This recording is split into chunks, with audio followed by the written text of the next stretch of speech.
The basement smelled like rust and wet concrete. Sanaa couldn't feel her hands anymore. The zip ties had been digging into her wrists for hours. Maybe longer. She'd lost track of time somewhere between the third slap and the needle they shoved into her arm. Footsteps above her. Heavy. Getting closer. She pressed herself against the cold wall. Tried to disappear. Her throat was raw from screaming, from begging, from asking questions nobody bothered to answer. Why am I here? What do you want? I don't know anything. The door at the top of the stairs scraped open. Light poured in, harsh, blinding. Sanaa squeezed her eyes shut. A man's voice. Korean. Ice cold. He's coming. We don't have much time. Who? Another voice. Closer now. Who's coming? The first man laughed. It wasn't a nice sound. Her husband. Sanaa's stomach dropped. She forced her eyes open. Blinked against the light. Made herself speak even though her lips were cracked and her voice sounded like sandpaper. Ex-husband. We're divorced. The man crouched down right in front of her. Close enough that she could smell cigarettes and something metallic on him. He smiled, the kind of smile that made her wish she'd kept her mouth shut. Sweetheart, he said, men like Han Jae-min don't sign divorce papers. They sign death warrants. He stood up.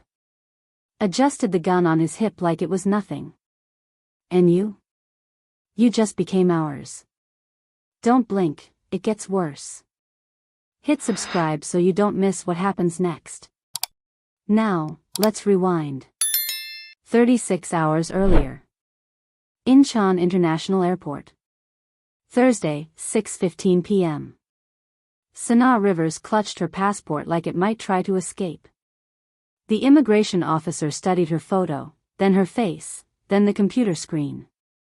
His expression gave away nothing. Purpose of visit, he asked in English. Business. Architecture conference at COEX. He stared at her for 3 seconds too long. Just long enough to make her stomach tighten.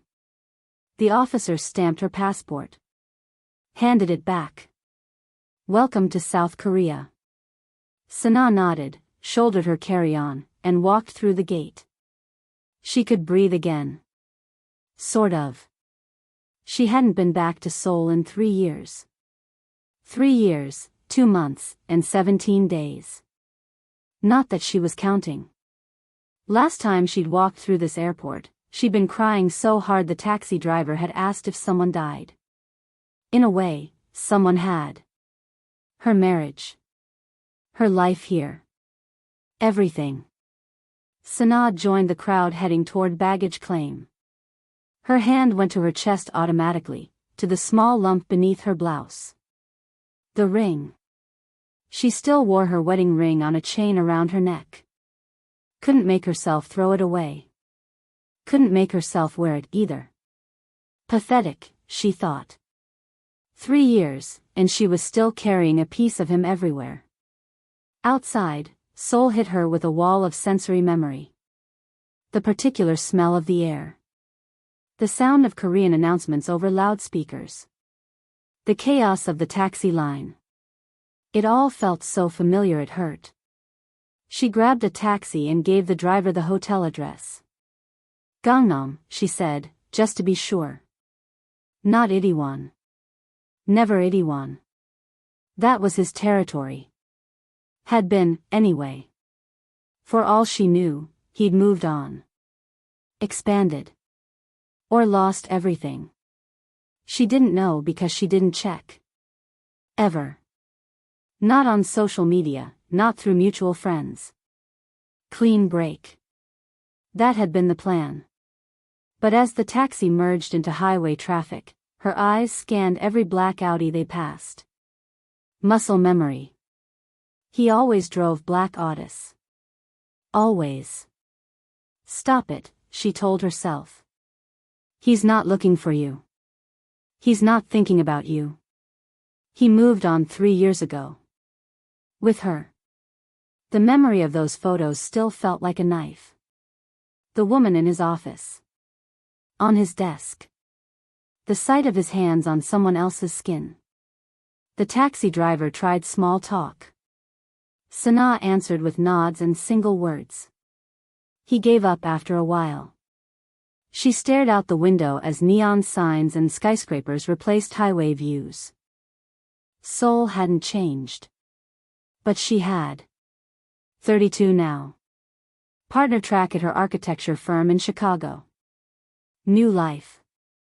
New friends. Almost new heart. The firm had paid for this trip. Insisted she come present the lakefront sustainability project herself. Her baby. Her design. It's just 3 days, her boss had said. In and out. The conference, the presentation, then home. You're the face of this project, Sanaa. What she couldn't say, I can't go back there. I might see him. I might break all over again. But she'd come. Because it was her job. Because it had been 3 years. Because she was supposed to be over it by now. The taxi pulled up to the hotel. Sleek. Modern. Utterly anonymous. Perfect. Check-in was smooth. Room 1847. 18th floor, room 47. Sanaa tipped the bellhop who brought her luggage, then closed the door behind him. Alone. Finally. She kicked off her shoes. Unpacked just enough for tonight. Stood at the window looking out at the city lights. Seoul sprawled beneath her, glittering and indifferent. He's out there somewhere, she thought. Then immediately, stop it. Her phone buzzed on the nightstand. Sanaa glanced at it. Unknown number. Local. Her heart skipped. She shouldn't answer. There was literally no good reason to answer. No one in Korea had this number except the conference organizers, and they'd text, not call. She answered anyway. Hello? Silence. Just breathing. Say something, she thought, heart racing. Say something so I know if it's you. The line went dead. Sanaa stared at her phone. Her hands were shaking. She set the phone down carefully. Wrong number, she told herself. Or a scam call. Or anything but him. She stepped into the bathroom. Splashed cold water on her face. Looked in the mirror. You're being ridiculous, she told her reflection. He doesn't know you're here. He doesn't care that you're here. Get it together. But even as she said it, she knew better. Seoul wasn't that big. Not in the circles he moved in.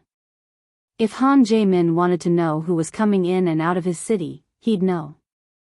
Her phone buzzed again. Text this time. She picked it up slowly, like it might bite. Unknown, conference schedule change.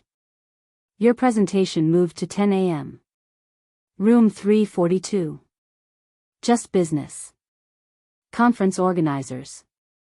Nothing more. Sanaa exhaled. Put the phone down. Turned on the TV just for noise. Across the city, in a penthouse with a view of the Han River, Jae-min set down his phone and closed his eyes. Han Jae-min's penthouse. Thursday, 11:30 p.m. 5 hours. 5 hours since his security system had pinged with her name. Sanaa Rivers, arrival, Incheon International Airport, 6:15 p.m. Facial recognition matched. 99.8% certainty. She was back. Jae-min stood at the window, a glass of whiskey untouched in his hand. His reflection stared back at him. 34 now. Hair shorter than when she knew him. Lines around his eyes that hadn't been there before. 3 years had changed him. Not just physically. The man she married would have gone to the airport himself. Would have been waiting with flowers, or at least that half smile she used to say was just for her. But that man was gone. He died the night he made the choice. The night he staged the photos. The night he watched her pack her bags, tears streaming down her face, asking, why her? Why would you do this to us? And he'd said nothing. Just watched her leave. Because she had to leave. Because the alternative was watching her die. So he'd broken her heart to save her life. And he'd lived with that choice every day since. His phone rang. Kim. Head of security. Yes? She's checked into the hotel. Gangnam Meridian. Room 1847. Of course she was in Gangnam. As far from Itaewon as she could get. As far from him as she could get and still be in Seoul. Alone? Jae-min asked. Yes. No calls except one to room service. No visitors. Has she been out? No. Curtains are drawn now. Lights still on. He'd put a security detail on her the moment her name pinged. Not because he wanted to see her. Not because he still cared. But because the moment Sanaa Rivers set foot in Seoul, she became a target again. 3 years of careful work. 3 years of maintaining the lie.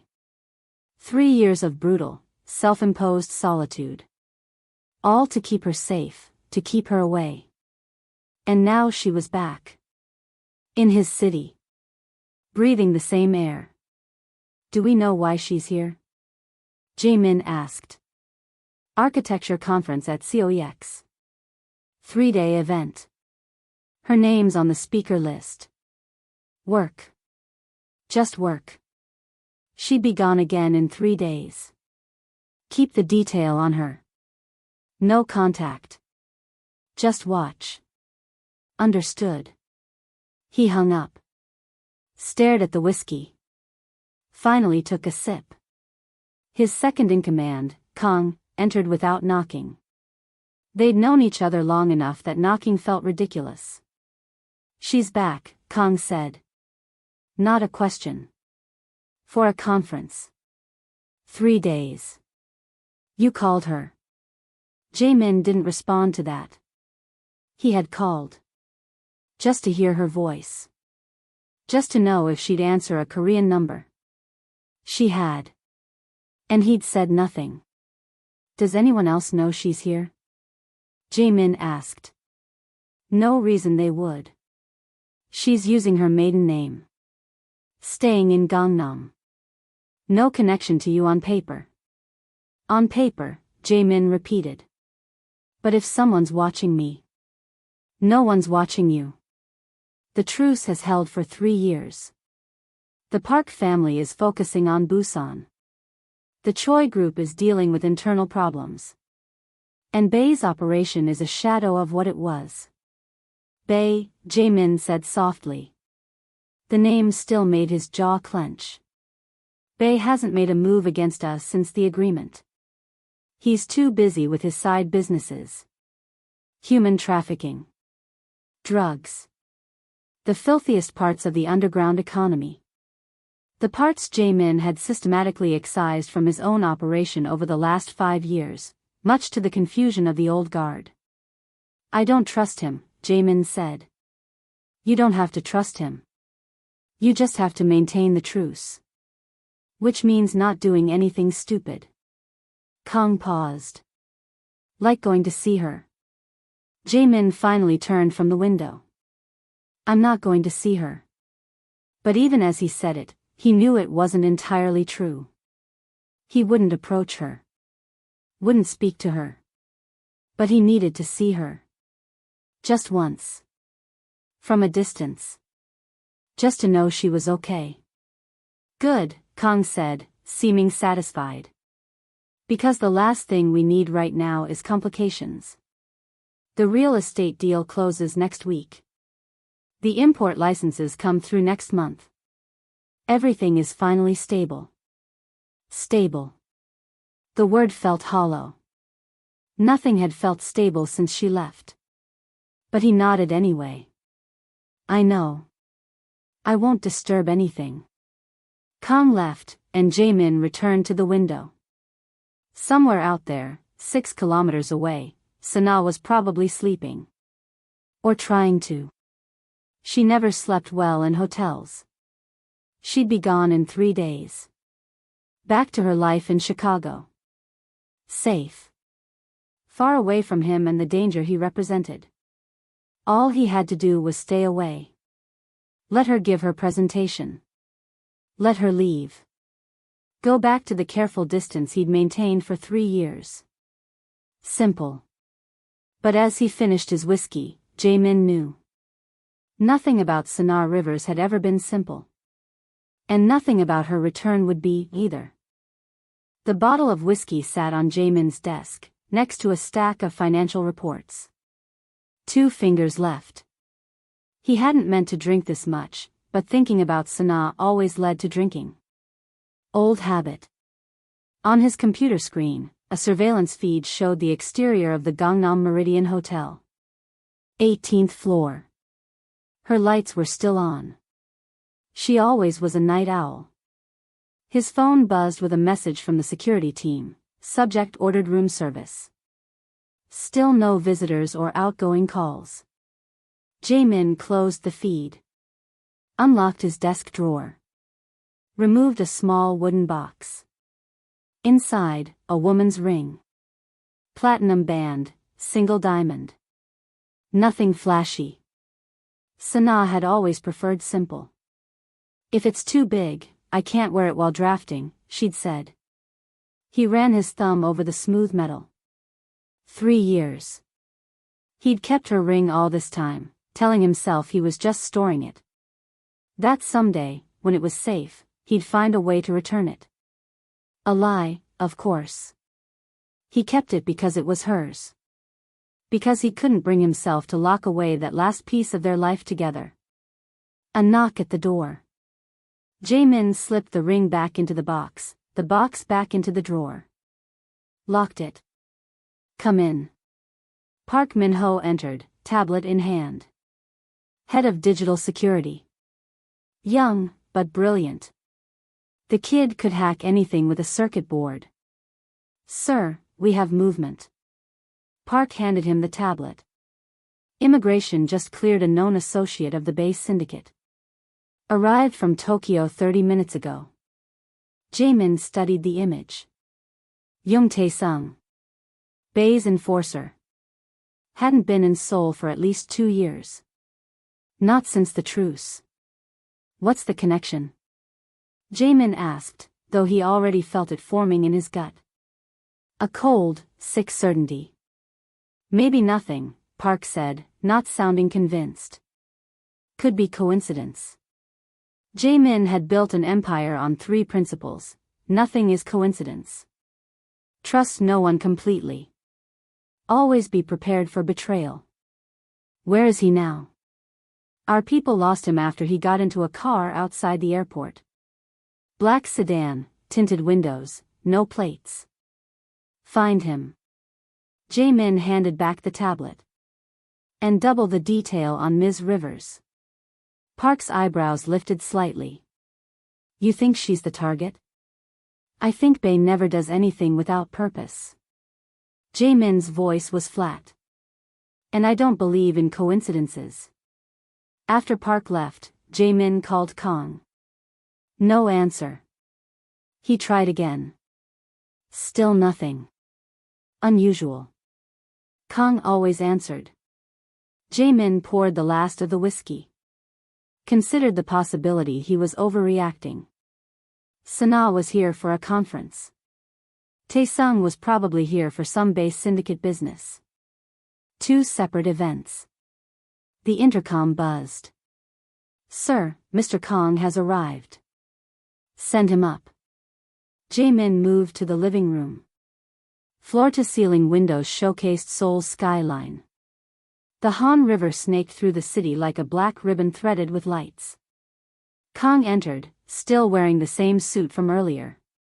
His tie was loosened, his expression unreadable. You called? Kang asked. Twice. You didn't answer. I was handling the Yang situation.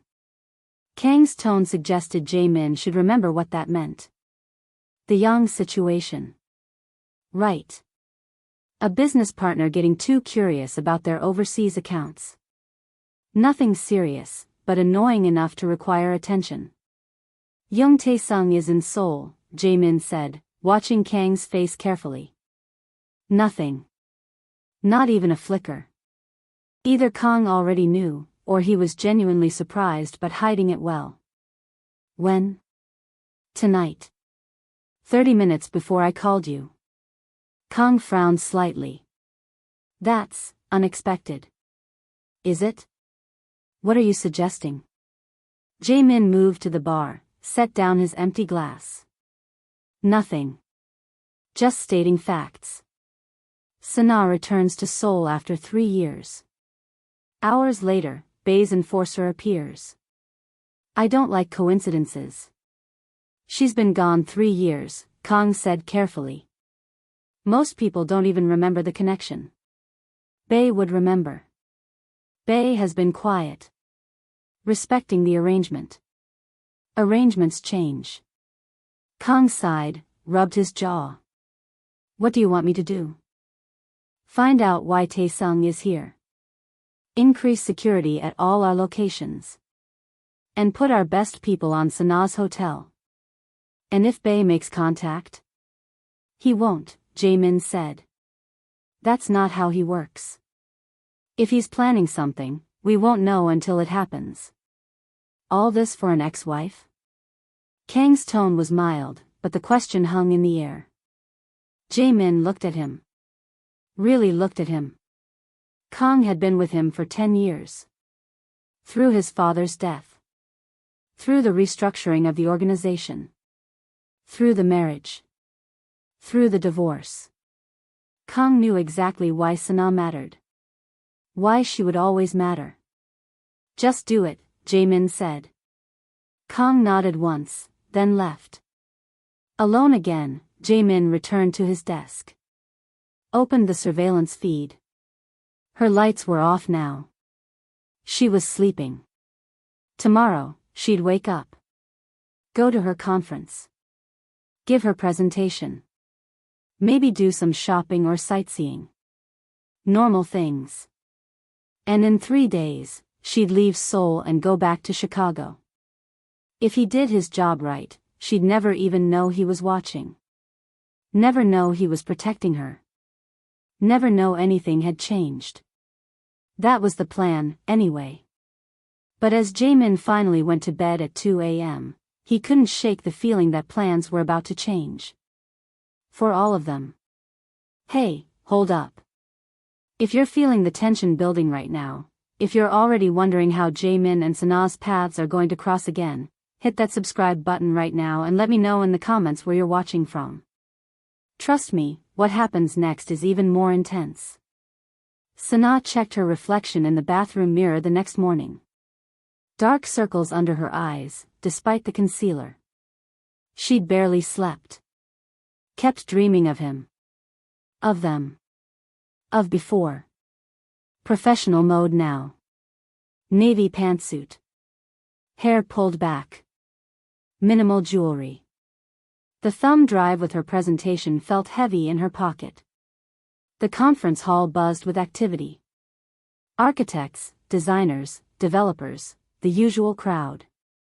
Sanaa navigated through, nodding at a few familiar faces from previous international events. She found her assigned area. Checked the projector connection. Set up her materials. All on autopilot. There she is. Chicago's rising star. Sanaa turned to see Marcus Webb approaching, 2 coffee cups in hand. Tall, well-dressed, friendly smile. Her colleague from the firm. He'd flown in last night, texted her from the airport, but she'd claimed jet lag and begged off dinner. Hardly a star, she said, accepting the coffee. But thanks for this.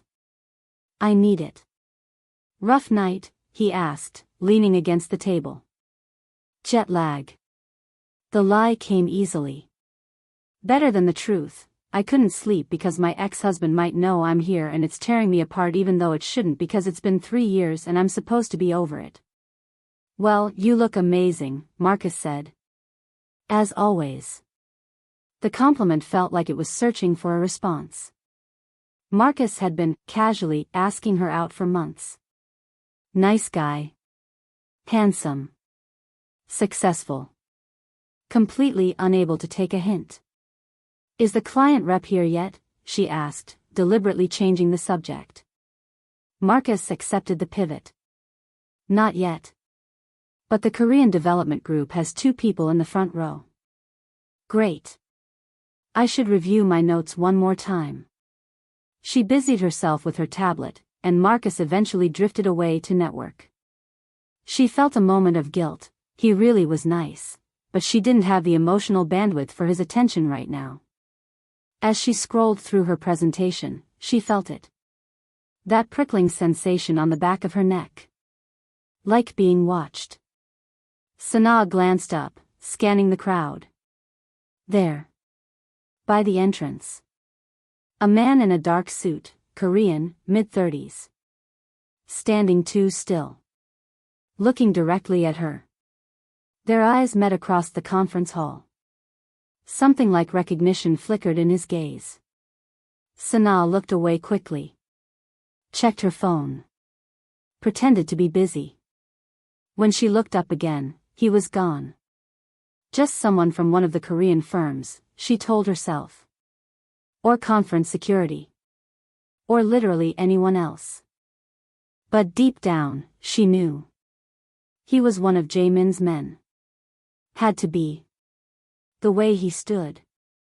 The way he watched. The subtle earpiece. Which meant Jae-min knew she was here.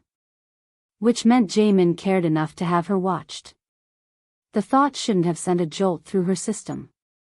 Shouldn't have mattered at all. But it did. Her phone buzzed. Unknown number. Text message. Looking forward to your presentation. Room 342, 10 a.m. Just like the message last night. Same unknown number. Conference organizers, she told herself. Just business. The rational part of her brain believed it. The rest of her didn't. The presentation had gone well. Better than well. The Korean Development Group had approached her afterward, talked about potential projects, exchanged cards. Her boss in Chicago would be thrilled. Marcus had asked her to dinner again. Again, she'd declined. I just need some air, she'd said. Walk around. Clear my head. Seoul's a big city to wander alone, he'd pointed out. I used to live here, she'd reminded him. I know my way around. She hadn't planned to come to Itaewon. Absolutely had not intended to be anywhere near Jae-min's territory. And yet, here she was, hours later, as evening settled over the city. The streets were crowded. Friday night. Restaurants full, bars starting to come alive. Tourists mixing with locals and expats. The air smelled like street food and cigarettes and rain threatening but not yet falling. Sanaa walked slowly, hands in her coat pockets. It was stupid to be here. Dangerous, even. But she couldn't help herself. Up ahead, Maple Tree House. The restaurant was still there, still busy. Still had the same wooden facade and warm lighting inside. Their first date had been there. 3.5 years ago. She'd been doing a 6-month contract in Seoul. He'd been, well, she hadn't known what he was, not then. Just a handsome, reserved man who kept showing up at the cafe where she worked on designs. He'd been awkward when he finally asked her out. Actually nervous. Hands in pockets, looking at the ground. She'd been charmed by it. I know a place, he'd said. Korean barbecue. If you like that. She'd already tried Korean barbecue by then, but she'd smiled and said, "I'd love to try it." The meat had been perfect. The soju dangerous. He'd barely touched his, but encouraged her to try it. By the end of the night, she'd been tipsy and laughing and completely smitten with his serious eyes and the way his entire face changed when he smiled. 2 months later, he'd proposed. 4 months after that, they were married. 6 months after the wedding, she'd found out what the Han family really was. What he really was. And then, 1 year after that, she'd found the photos. The other woman. The end of everything. Sanaa stood across the street from Maple Tree House now, staring at the entrance. Wondering if he ever went there anymore. Wondering if he took other women there. Wondering why she still cared. She didn't notice the black van until it was right beside her. Didn't register the danger until the door slid open and hands grabbed her. It happened so fast. A cloth over her mouth. Chemical smell. Her legs weakening. Her phone falling from her pocket, hitting the pavement with a crack. Her last thought before darkness took her, Jae-min will be so angry. Then nothing. Jae-min was reviewing property acquisition documents when Park burst into his office without knocking. The younger man's face was pale. "We lost her." Jae-min looked up slowly. "What?" "Ms. Rivers." The detail lost visual at 7:38 p.m. Park's words came fast, nervous. "She was in Itaewon. Near Maple Tree House. Walking alone. Then gone." "What do you mean, gone?" Jae-min's voice was deadly quiet. The primary agent had eyes on her from across the street. He looked down to send a status update. When he looked up, she wasn't there. Second agent was at the corner. Didn't see anything. They'd been searching the area for 2 hours. Nothing. Cameras? Working on it. Street coverage in that area is spotty. Phone? Last ping puts it exactly where she was last seen. But it's not answering now. Jae-min stood. "Where's Kong?" "On his way." He was at the Busan meeting. Jae-min paced to the window. Then back. His mind calculating possibilities, scenarios, responses. "She's been taken," he said finally. Not a question. A statement of fact. Park hesitated. "Sir, she could have just. She's been taken." Jae-min's tone left no room for debate. "Get every available body into Itaewon. Check every building, every alley, every basement within a kilometer of Maple Tree House. And find Tae-sung." "Sir, that's Bay territory now." "The truce." "I don't care about the truce."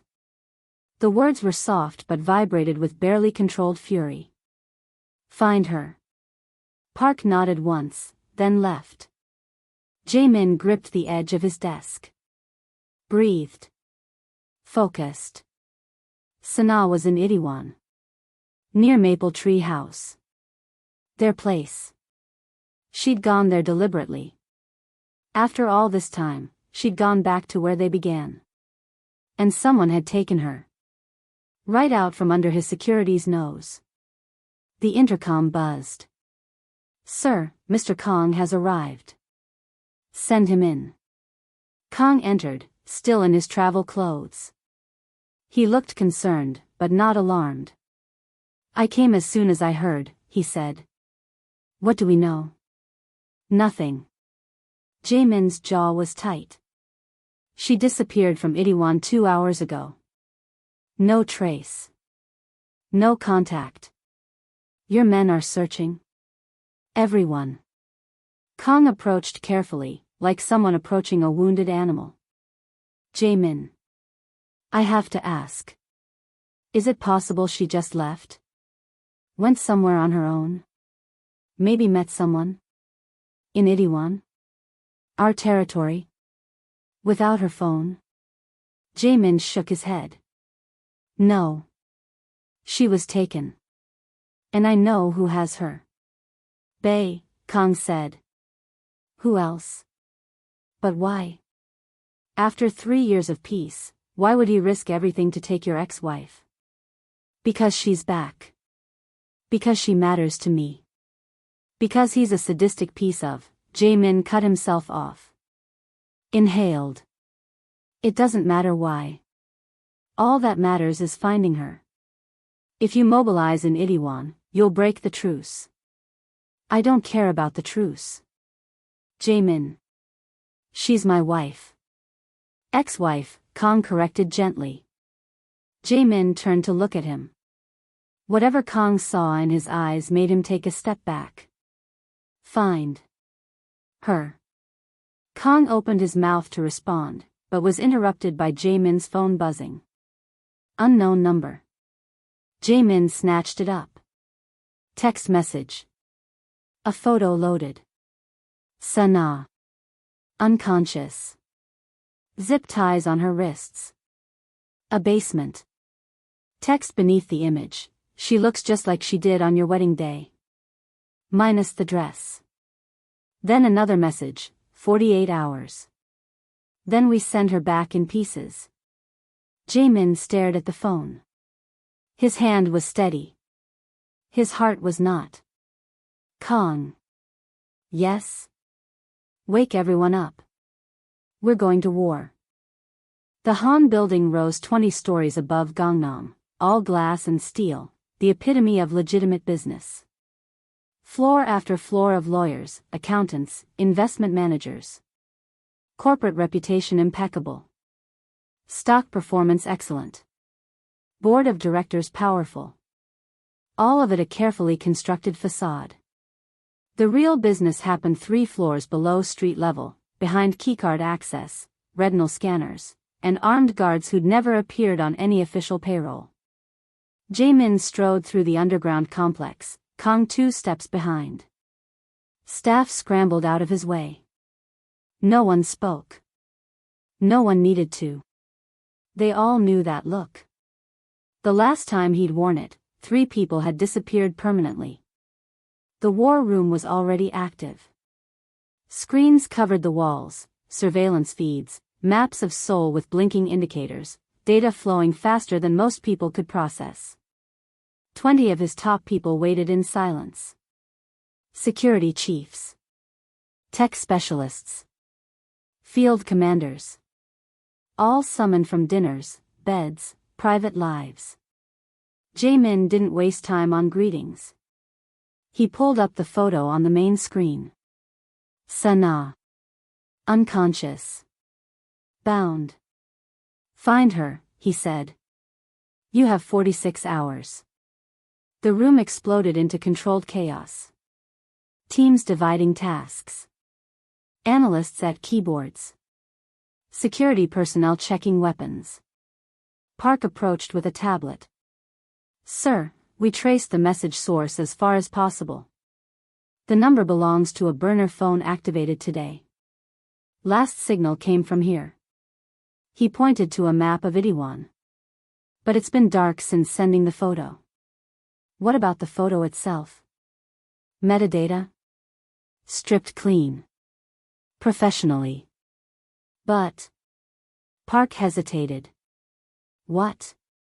The camera model. It's a specific type. High-end, but with a particular image signature. Our system identified it as the same model Bae's people used in the counterfeiting operation last year. Jae-min nodded once. Not proof, but another piece.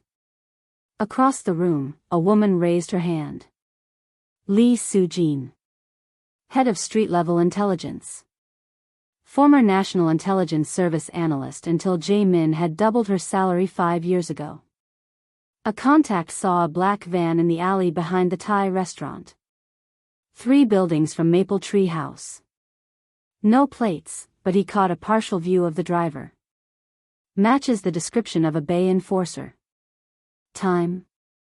Jae-min asked. Approximately 7:40 p.m. Right after Ms. Rivers disappeared. Another analyst called out from his station.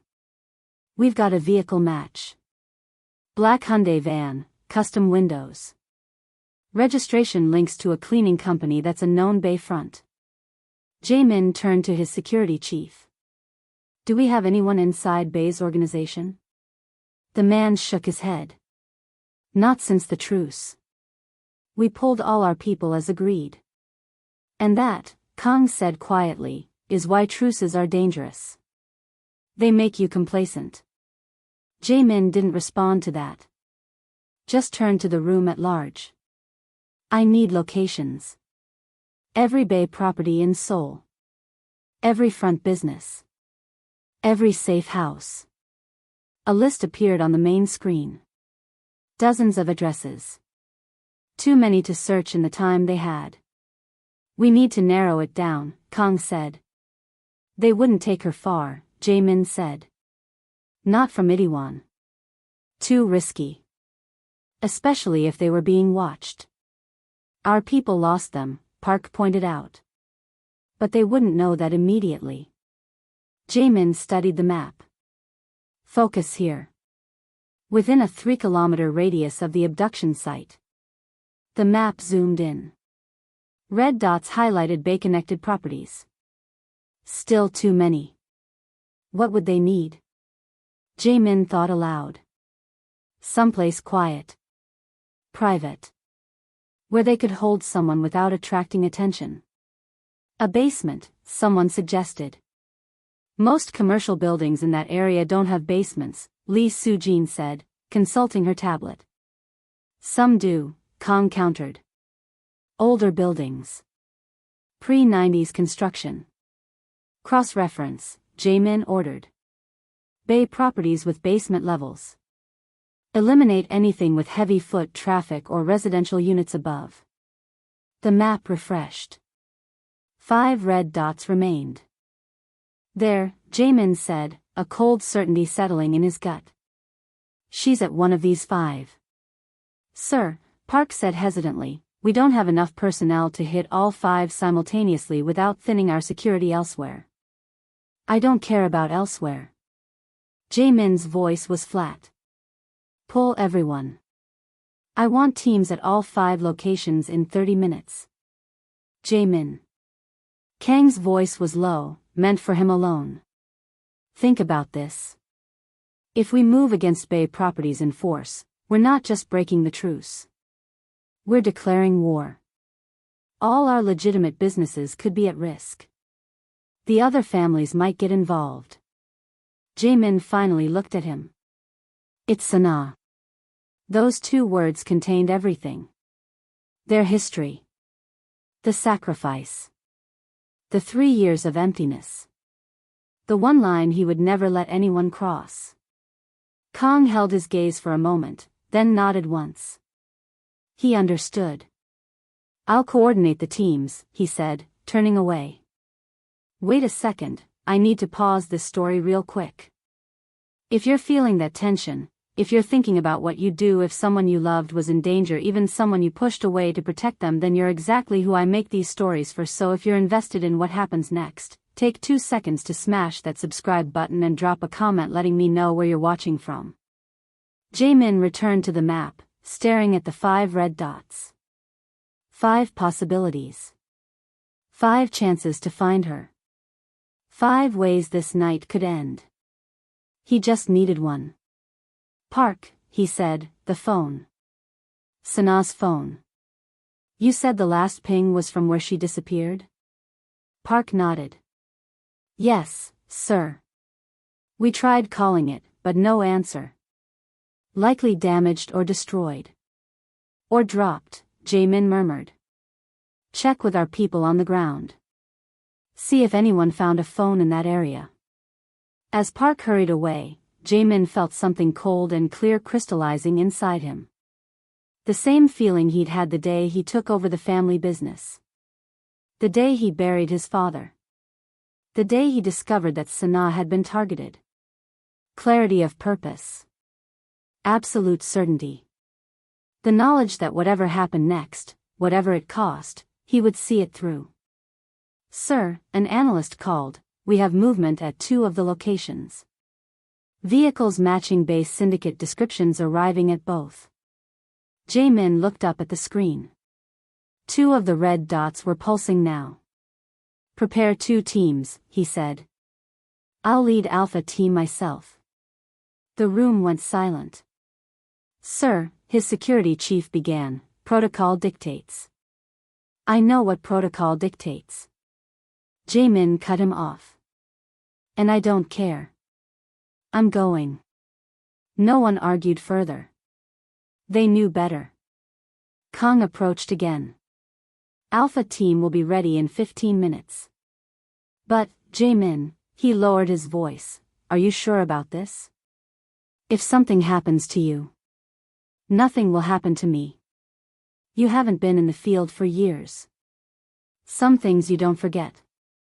Jae-min checked his watch. 15 minutes. Then we move. As he turned toward the weapons locker, a thought struck him. Something that had been nagging at the back of his mind since the moment Sanaa disappeared. How did they know? He said, half to himself. Sir. Park looked up from his tablet. How did Bae know she was back in Seoul? How did they know she'd be in Itaewon tonight? Jae-min looked around the room. At all the faces he'd trusted for years. Who knew her itinerary? Park swallowed nervously. Her arrival was flagged by our immigration monitoring system. High priority alert.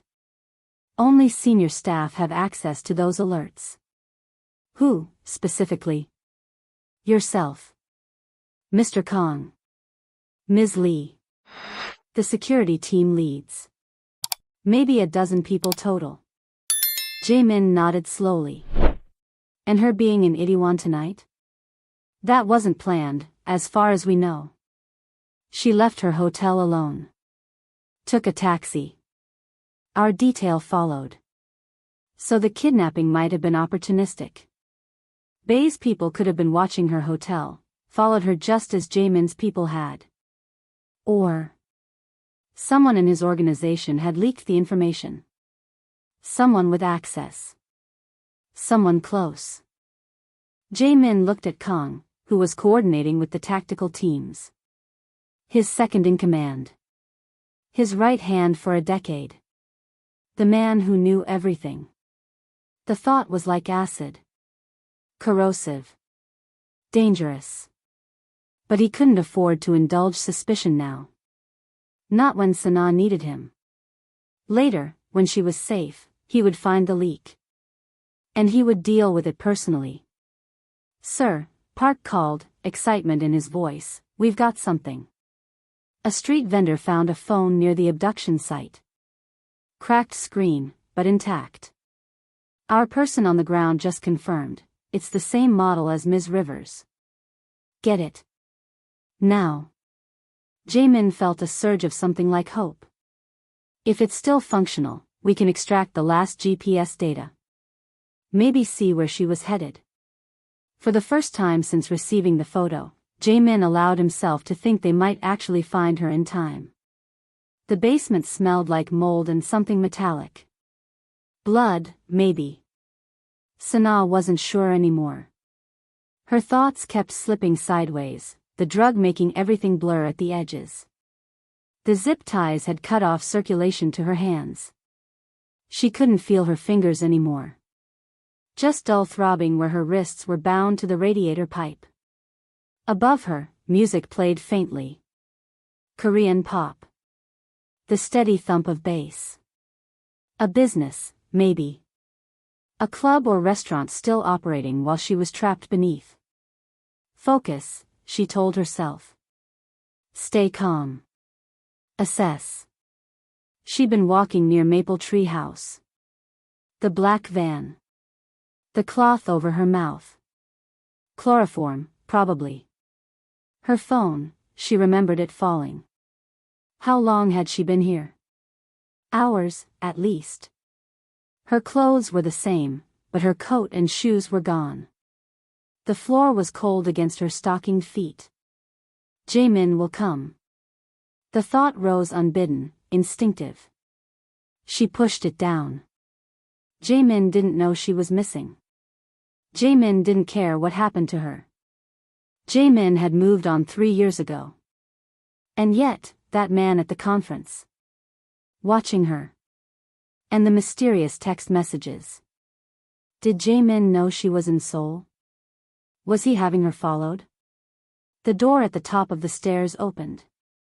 Light spilled down, making her squint. Footsteps approached. 2 men, she thought. Maybe 3. One crouched in front of her. Middle-aged. Well-dressed. Expensive watch. Not what she expected from a kidnapper. "Ms. Rivers," he said in English. "Good, you're awake. We have some questions for you. Who are you? What do you want?" Her voice was raspy, her throat raw. "My name doesn't matter. What matters is your husband." "Ex-husband," she corrected automatically. He smiled. It didn't reach his eyes. "Details." He waved a dismissive hand. "Tell me about Han Jae-min's operations in Busan." The question caught her off guard. What? His expansion plans. His new partnerships. The shipping arrangements. Sanaa stared at him blankly. "I have no idea what you're talking about." The man sighed. "Ms. Rivers, please don't waste our time. You were married to him. You lived with him. You know his business. I knew he worked in real estate development and finance. That's it." A lie, of course. By the end of their marriage, she'd known exactly what the Han family business involved. But she also knew nothing about its details. Jae-min had kept that part of his life completely separate. "You expect me to believe he kept you in the dark?" The man's tone was skeptical. "Believe what you want. I haven't spoken to Jae-min in 3 years. I don't know anything about his business, and I don't care." The man studied her face, looking for deception. Whatever he saw made him frown. Unfortunate. He stood. Spoke rapid Korean to his companion. The second man left, returning moments later with a small case. Sanaa felt a spike of fear as he opened it. Syringes. Vials of clear liquid. "What is that?" "Something to help you remember," the first man said calmly. "Most people find it quite effective at loosening memories." "I'm telling you the truth. I don't know anything." The second man prepared a syringe. Approached her. She tried to pull away, but the zip ties held her fast. "Last chance, Ms. Rivers. Tell me about Jae-min's Busan operations." "I don't know." She hated the fear in her voice, but couldn't control it. "Please, I haven't seen him in years. I'm just here for a conference. I'm an architect. That's all." He nodded to his associate. The needle slid into her arm. Cold liquid burned into her veins. "We'll try again in 20 minutes, the man said, standing. "When the drug takes effect, you'll find yourself much more cooperative." They left her alone. The door at the top of the stairs closed. Locked. Whatever they'd given her was already spreading through her system. Warmth. Then a strange floating sensation. Her thoughts becoming foggy around the edges. Fight it, she told herself. Stay alert. She began counting seconds. 1, 2, 3, 4. By 200, the room was starting to pulse gently, colors intensifying where there weren't even colors before. By 500, she was struggling to remember what number came next. By 800, she was no longer sure where she was or why it mattered. One coherent thought remained, flickering like a distant flame. Jae-min, please find me. The alley behind Maple Tree House smelled like cooking oil and garbage. 3 in the morning, and the restaurants were still cleaning up from the dinner rush. Jae-min moved through the shadows, two of his most trusted security personnel with him. Not Kong. He'd left Kong coordinating the other teams at the remaining Bay properties. A street vendor waited by his cart, nervous. Old man. Weathered face. Selling fish cakes to the late-night crowd. You found a phone, Jae-min said without preamble. The old man nodded quickly, reached into his pocket. Produced a smartphone with a cracked screen. The case was dark blue. Simple. Practical. Exactly what Sanaa would choose. Jae-min took it. The screen was dead, but he recognized the model. Newer iPhone. He pressed the power button. Nothing. Battery's dead, the vendor said. Where exactly did you find this? The old man pointed to a spot near the mouth of the alley. Right there. Almost stepped on it. Was gonna turn it in tomorrow, but then your man came asking. Jae-min handed the vendor a stack of one. Far more than the phone was worth. The old man's eyes widened, but he took it without comment. You didn't see a woman? American. Black hair. About this tall. Jae-min indicated Sanaa's height. No, sir. Just the phone. Jae-min turned to one of his men. Take this to Park. Tell him to extract whatever data he can. I want the last GPS location, last messages, everything. The man nodded, took the phone, departed quickly. Jae-min studied the area where the phone had been found. Less than 200 meters from Maple Tree House. She'd been so close. Why had she come here? After 3 years, why this place? His earpiece crackled.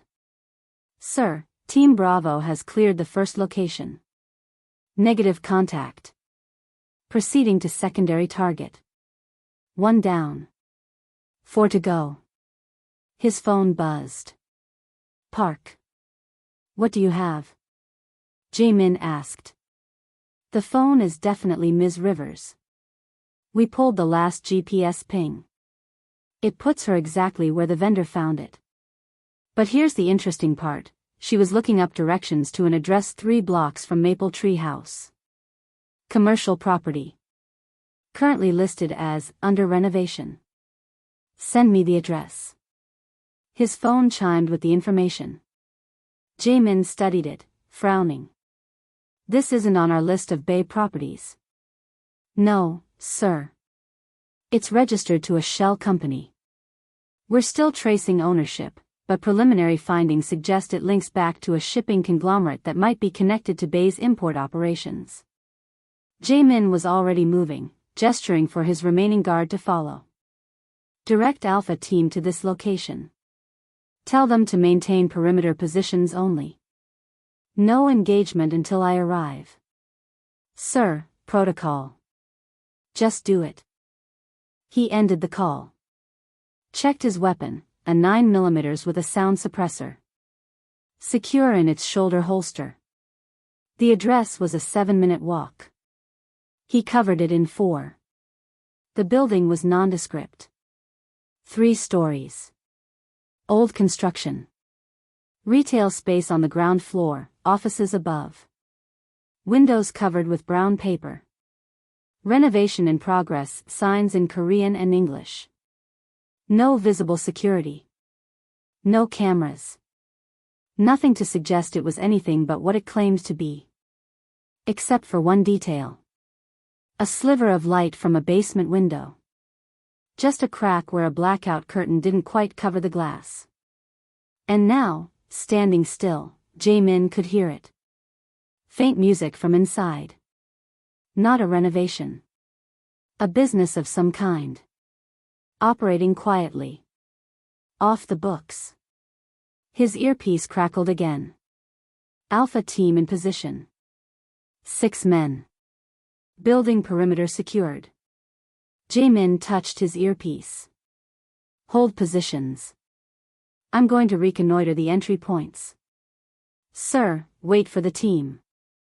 He muted the calm, moved closer to the building. Circled to the back. Found a delivery entrance. Locked, but with fresh scuff marks on the door frame. Recently used. The basement window. That was the key. If Sanaa was here, she'd be below ground level. Away from prying eyes. Away from potential rescuers. He checked his watch. 2:55 a.m. 45 hours left before the deadline. But they wouldn't wait that long to hurt her. They'd already drugged her once. They'd do worse. He touched his earpiece, unmuted it. I found a potential entry point. Basement window on the east side. I'm going to check it. Sir, please wait for backup. Team is 3 minutes out. 3 minutes is too long. He approached the window. Crouched low. Peered through the gap in the curtain. Storage room. Boxes. Supplies. No people visible. But beyond, a door. Light coming from underneath. And then he heard it. Not the music. Something else. Faint. Muffled. A voice. Female. Sanaa. His heart stuttered. She was here. Right here. After hours of searching, a city full of possibilities, she was less than 20 meters away. Jae-min touched his earpiece one last time. I've found her. Sir, team is arriving now. Please wait. If I don't come out in 30 minutes, call everyone. Burn this block to the ground. Sir. What about the truce?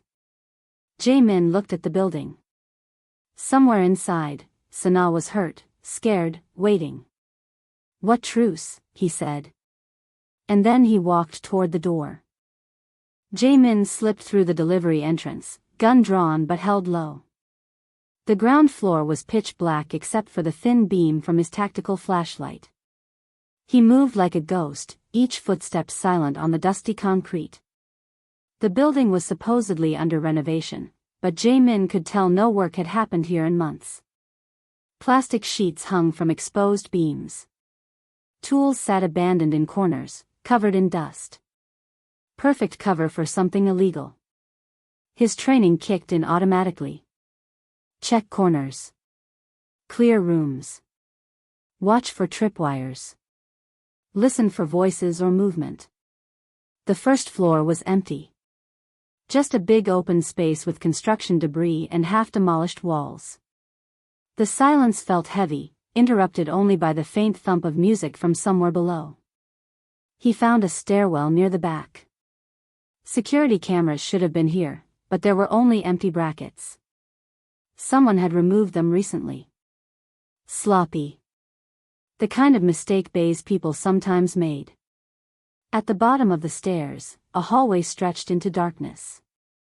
2 doors on the left, 1 on the right. The sound of music was louder now, coming from behind the far door. Movement ahead. Jae-min froze. Pressed himself against the wall. 2 men emerged from the far door. Both in dark suits. One smoking. Neither looked alert. Just board guards doing a routine check. Jae-min waited until they turned the corner, then followed. He caught them at the next junction, took them both down silently. Pressure points, no gunshots. One choked gasp, then nothing. He zip-tied their wrists and ankles, stuffed cloth in their mouths. Dragged them into a storage closet. Their key cards would be useful. He pocketed both, then continued exploring. The next room he checked made his blood run cold. It wasn't just a holding area for Sanaa. It was bigger than that. Much bigger. Women's clothing folded in neat piles. Passports in a metal box, dozens of them. Philippines. Vietnam. Thailand. Photos of young women with numbers written on the backs. Bay wasn't just running drugs anymore, This was human trafficking. Young women brought in through his shipping connections, held here before being distributed to buyers. Jae-min had heard rumors that Bae was expanding into trafficking, but seeing the evidence firsthand made his stomach turn. There had been lines the Han organization wouldn't cross under his leadership. This was one of them. No wonder they'd grabbed Sanaa so easily. They already had the system in place. The vans. The sedatives. The secure holding locations. But where were the women now? The room was empty, the clothing abandoned. Had they moved them when they took Sanaa? Or worse? Jae-min continued his search, the weight of what he'd found sitting heavy in his chest. If he burned this place down like he'd threatened, he'd destroy evidence. But he'd also end this operation. No easy choices tonight. His earpiece crackled softly. "Sir, all teams in position. Ready on your command." Jae-min tapped the comm twice. Acknowledgement without words. The basement. That was the only place left. That's where she'd be. But where was the access? The building plans hadn't shown a basement level at all. He circled back to the main room, searching for anything that looked off. Anything that didn't belong. Back at Han headquarters, Kang moved through the command center with calm efficiency, checking screens, issuing orders, the perfect second in command. No one noticed him slip into the private office in the back. No one saw him pull out a second phone from an inside pocket. He's inside now. Alone, like I said he would be. Kang kept his voice low, casual. The person on the other end asked a question. No. Let him find her. That's not the point. Another question. The point is what happens after. When the families turn against him. When he has no one left. A longer question this time. Kang's face hardened slightly. Then I'll be here. Waiting. He ended the call, slipped the phone back into his pocket. Returned to the command center with the same calm expression, the same efficient manner. No one suspected. No one noticed. Just like the past 10 years. Meanwhile, Jae-min had discovered something. In the main room, a section of wall that looked newer than the rest. Different color concrete. Different texture. He ran his fingers along the seam. Pressed lightly. Nothing happened. But there had to be something. The music was definitely coming from below. He checked the floor. Saw a slight depression near the wall. Stepped on it. A soft click, then the section of wall slid inward about 2 inches. Jae-min pulled it open further. Stairs leading down. No lights except the faint glow from below. As he prepared to descend, a memory flashed into his mind. Unbidden. Unwanted. Sanaa, 3 years ago. The last time he saw her. Standing in their bedroom, a suitcase open on the bed. Tears streaming down her face, smearing her makeup. Why? She had asked. Over and over. Why her?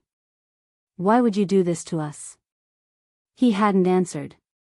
Had just stood there, face blank, letting her believe the worst. Letting her hate him. Because if she hated him, she'd leave. And if she left, she'd be safe. The 3 families had voted the night before. Eliminate the weakness. Cut the string that could be pulled. Remove the leverage. In their world, that meant Sanaa had to die. Unless she was no longer his wife.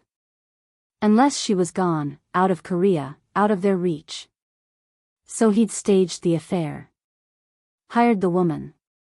Made sure Sanaa would find the evidence. Broke her heart to save her life.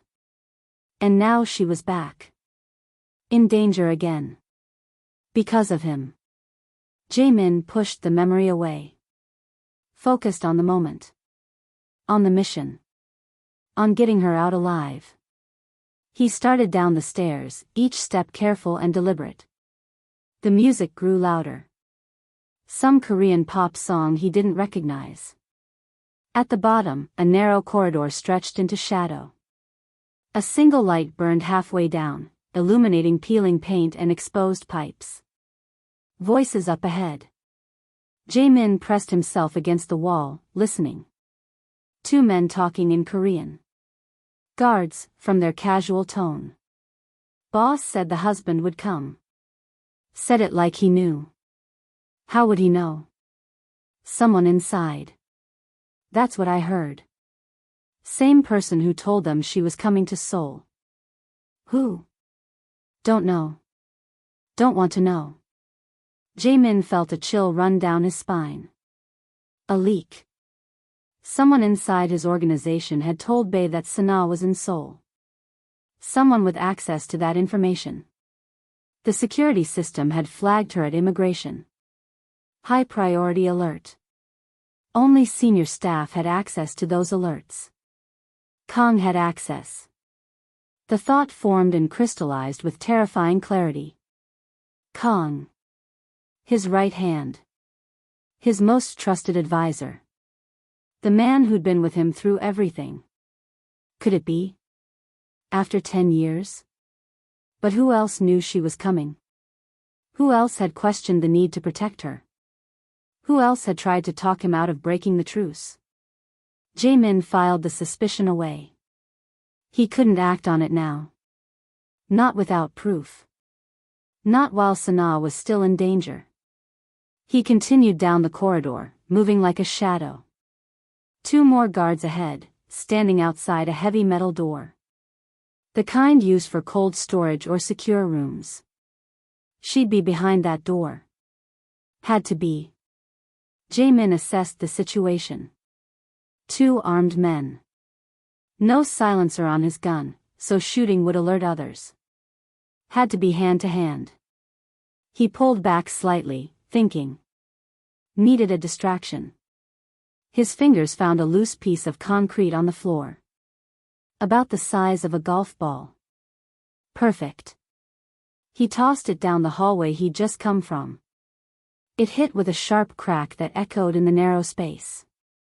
The guards reacted immediately. One stayed put. The other drew his weapon and moved to investigate. One at a time. Better odds. Jae-min waited until the first guard was close enough, then struck. One hand over the mouth, the other applying pressure to the carotid artery. The man struggled for 3 seconds, then went limp. Jae-min eased the unconscious body to the floor. One down. The second guard called out something in Korean. A question. When no answer came, he stepped away from the door. Hand on his gun. Jae-min moved quickly. Closed the distance before the guard could draw his weapon. A short, brutal fight followed. The guard got in one solid punch to Jae-min's ribs before a strike to the throat dropped him to his knees. A quick blow to the back of the head, and the second guard collapsed. Jae-min winced, pressing a hand to his side. The punch had landed right where he already had bruised ribs from an earlier training session. Pain flared with each breath. Nothing broken, but it would slow him down. He dragged both unconscious guards into a nearby storage room. Zip-tied them like the others. Then he approached the metal door. A keypad lock secured it. He tried the key cards from the first guards. Neither worked. Damn. He'd need the code. Or... Jae-min examined the door frame. Old building. The frame was steel, but the wall around it was standard concrete. Probably not reinforced. He pulled out his phone. Called Park. Sir. The young tech's voice was eager. Did you find her? I need a small breaching charge, Jae-min said quietly. Door frame. Basement level. Team is already inside, moving toward your location. How long? 2 minutes, maybe 3. Too long. Who knew what was happening to Sanaa in there? Sir, Park continued, we found something else. The building ownership. It does tie back to Bay, but through 6 shell companies. And one of those companies received a large wire transfer yesterday. From whom? A pause. We're still tracing it. Routed through overseas accounts. But sir, it was authorized from within our system. The leak. Confirmation that someone inside had been paid. Jae-min's suspicion about Kong grew stronger. Keep digging, he ordered. And get that breaching team here now. He ended the call, pressed his ear to the door. Heard nothing. Not good. If Sanaa was in there, she should be making noise. Unless she couldn't. Jae-min tapped his earpiece. Team status? 60 seconds out, sir. Make it 30. He stepped back, studied the door again. Standard commercial grade. Heavy, but not vault-level secure. A noise behind him. Soft footsteps. Jae-min spun, gun raised. His team. 4 men in tactical gear, moving silently down the corridor. The leader gave a hand signal. They were ready. Jae-min pointed to the door, then held up 3 fingers. A countdown. 3. 2. 1. The breaching specialist placed a shaped charge along the door frame. Everyone backed up. A muffled thump, barely louder than a hand clap. The door sagged inward, lock destroyed. Jae-min was through first, gun sweeping the room. Small concrete space. Single bulb overhead. Pipes along the walls. And there, huddled against the far wall, zip-tied to a radiator pipe. Sanaa. Her eyes were closed, her breathing shallow and fast. Her clothes were dirty, and dried blood crusted at the corner of her mouth. Her wrists were raw where the zip ties had cut into them. But she was alive. Jae-min holstered his weapon. Crossed the room in 3 strides. Dropped to his knees beside her. Sanaa. Her eyes fluttered open, unfocused. The pupils were dilated. Drugged. Jae-min? Her voice was a broken whisper. You came. Always. He pulled out a knife, carefully cut the zip ties. Can you stand? She tried to move, winced. They gave me something. Everything's wobbly. Jae-min turned to his team. Secure exit route. And I need medical at the extraction point. As the team moved to comply, Jae-min gently helped Sanaa to her feet. She swayed, would have fallen if he hadn't caught her. I got you, he said softly. I got you. She leaned against him, head on his shoulder. Why are you here? Because you were taken. But we're not. She struggled to find the words through the drug haze. We're not anything anymore. Jae-min didn't answer. Just supported her weight as they moved toward the door. They asked about Busan, Sanaa mumbled. Your business there. I told them I didn't know anything. Good. Jae-min tightened his grip as she stumbled. That was good. They didn't believe me. I know. They reached the door. Jae-min checked the corridor. Clear for now. Listen to me, he said, turning back to her. We need to move fast. It's not safe here. There will be more guards. Can you walk? Sanaa nodded weakly. I think so. I'll help you. Just stay close. They started down the corridor, Sanaa leaning heavily on Jae-min. His team moved ahead and behind, securing their path. Jae-min, Sanaa said suddenly, voice clearer for a moment. November 14th. He almost missed a step. November 14th. The night she'd found the photos. The night she'd left. What about it? He asked carefully. They mentioned it. Asked if I knew what really happened that night. Jae-min's blood ran cold. Only a handful of people knew the truth about that night. About the vote. About his choice. One of those people was Kong. What did you tell them? He asked, keeping his voice neutral. That it was the night I found out you were cheating. Her words slurred slightly. The night I left. Relief washed through him. She still didn't know the truth. That was good. It needed to stay that way. Jae-min, she said again, I still hate you for that night. The words shouldn't have hurt after 3 years. But they did. I know, he said simply. They reached the stairs. Getting her up would be difficult in her condition. Team, I need support here, Jae-min called. One of his men hurried back, took Sanaa's other side. Together, they helped her climb the stairs, one step at a time. When they reached the ground floor, Jae-min's earpiece crackled. Sir, we have movement outside. Multiple vehicles approaching from the north. Not our people. Bay's reinforcements. Or worse. Time to extraction point? Jae-min asked. Vehicle is 2 minutes out. We need to move now. He turned to Sanaa. We're going to have to run. Can you do that?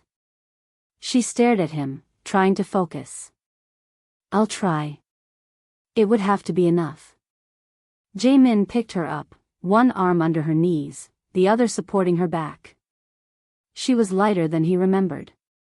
His ribs screamed in protest, but he ignored the pain. New exit plan, he told his team. East side. Direct to vehicle. They moved quickly through the dark building. Behind them, the sound of vehicles pulling up outside. Doors slamming. Voices calling in Korean. Jae-min's team reached the east exit. One man checked outside, gave the all-clear sign. Vehicle approaching, the point man reported. Hours. 30 seconds. Defensive positions, Jae-min ordered. Cover our exit.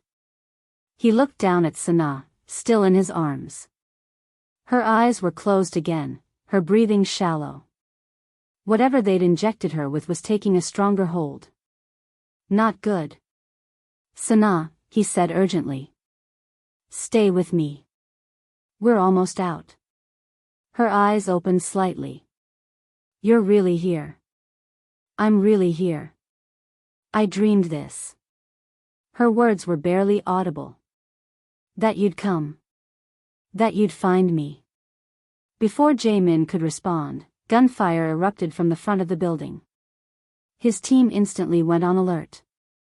Vehicle is here, the point man called. We need to move now. Jae-min tightened his hold on Sanaa and followed his men outside into the cool night air. A black SUV waited, engine running, lights off.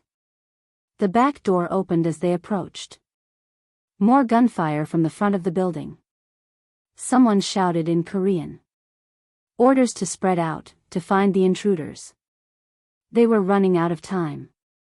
Jae-min placed Sanaa in the back seat, climbed in after her.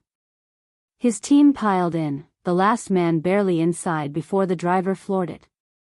The SUV shot away from the building, tires squealing on wet pavement. In the back seat, Jae-min cradled Sanaa against his chest. Her breathing was becoming more labored. Her skin felt clammy. Get me Park, he ordered. His phone buzzed a moment later. Sir?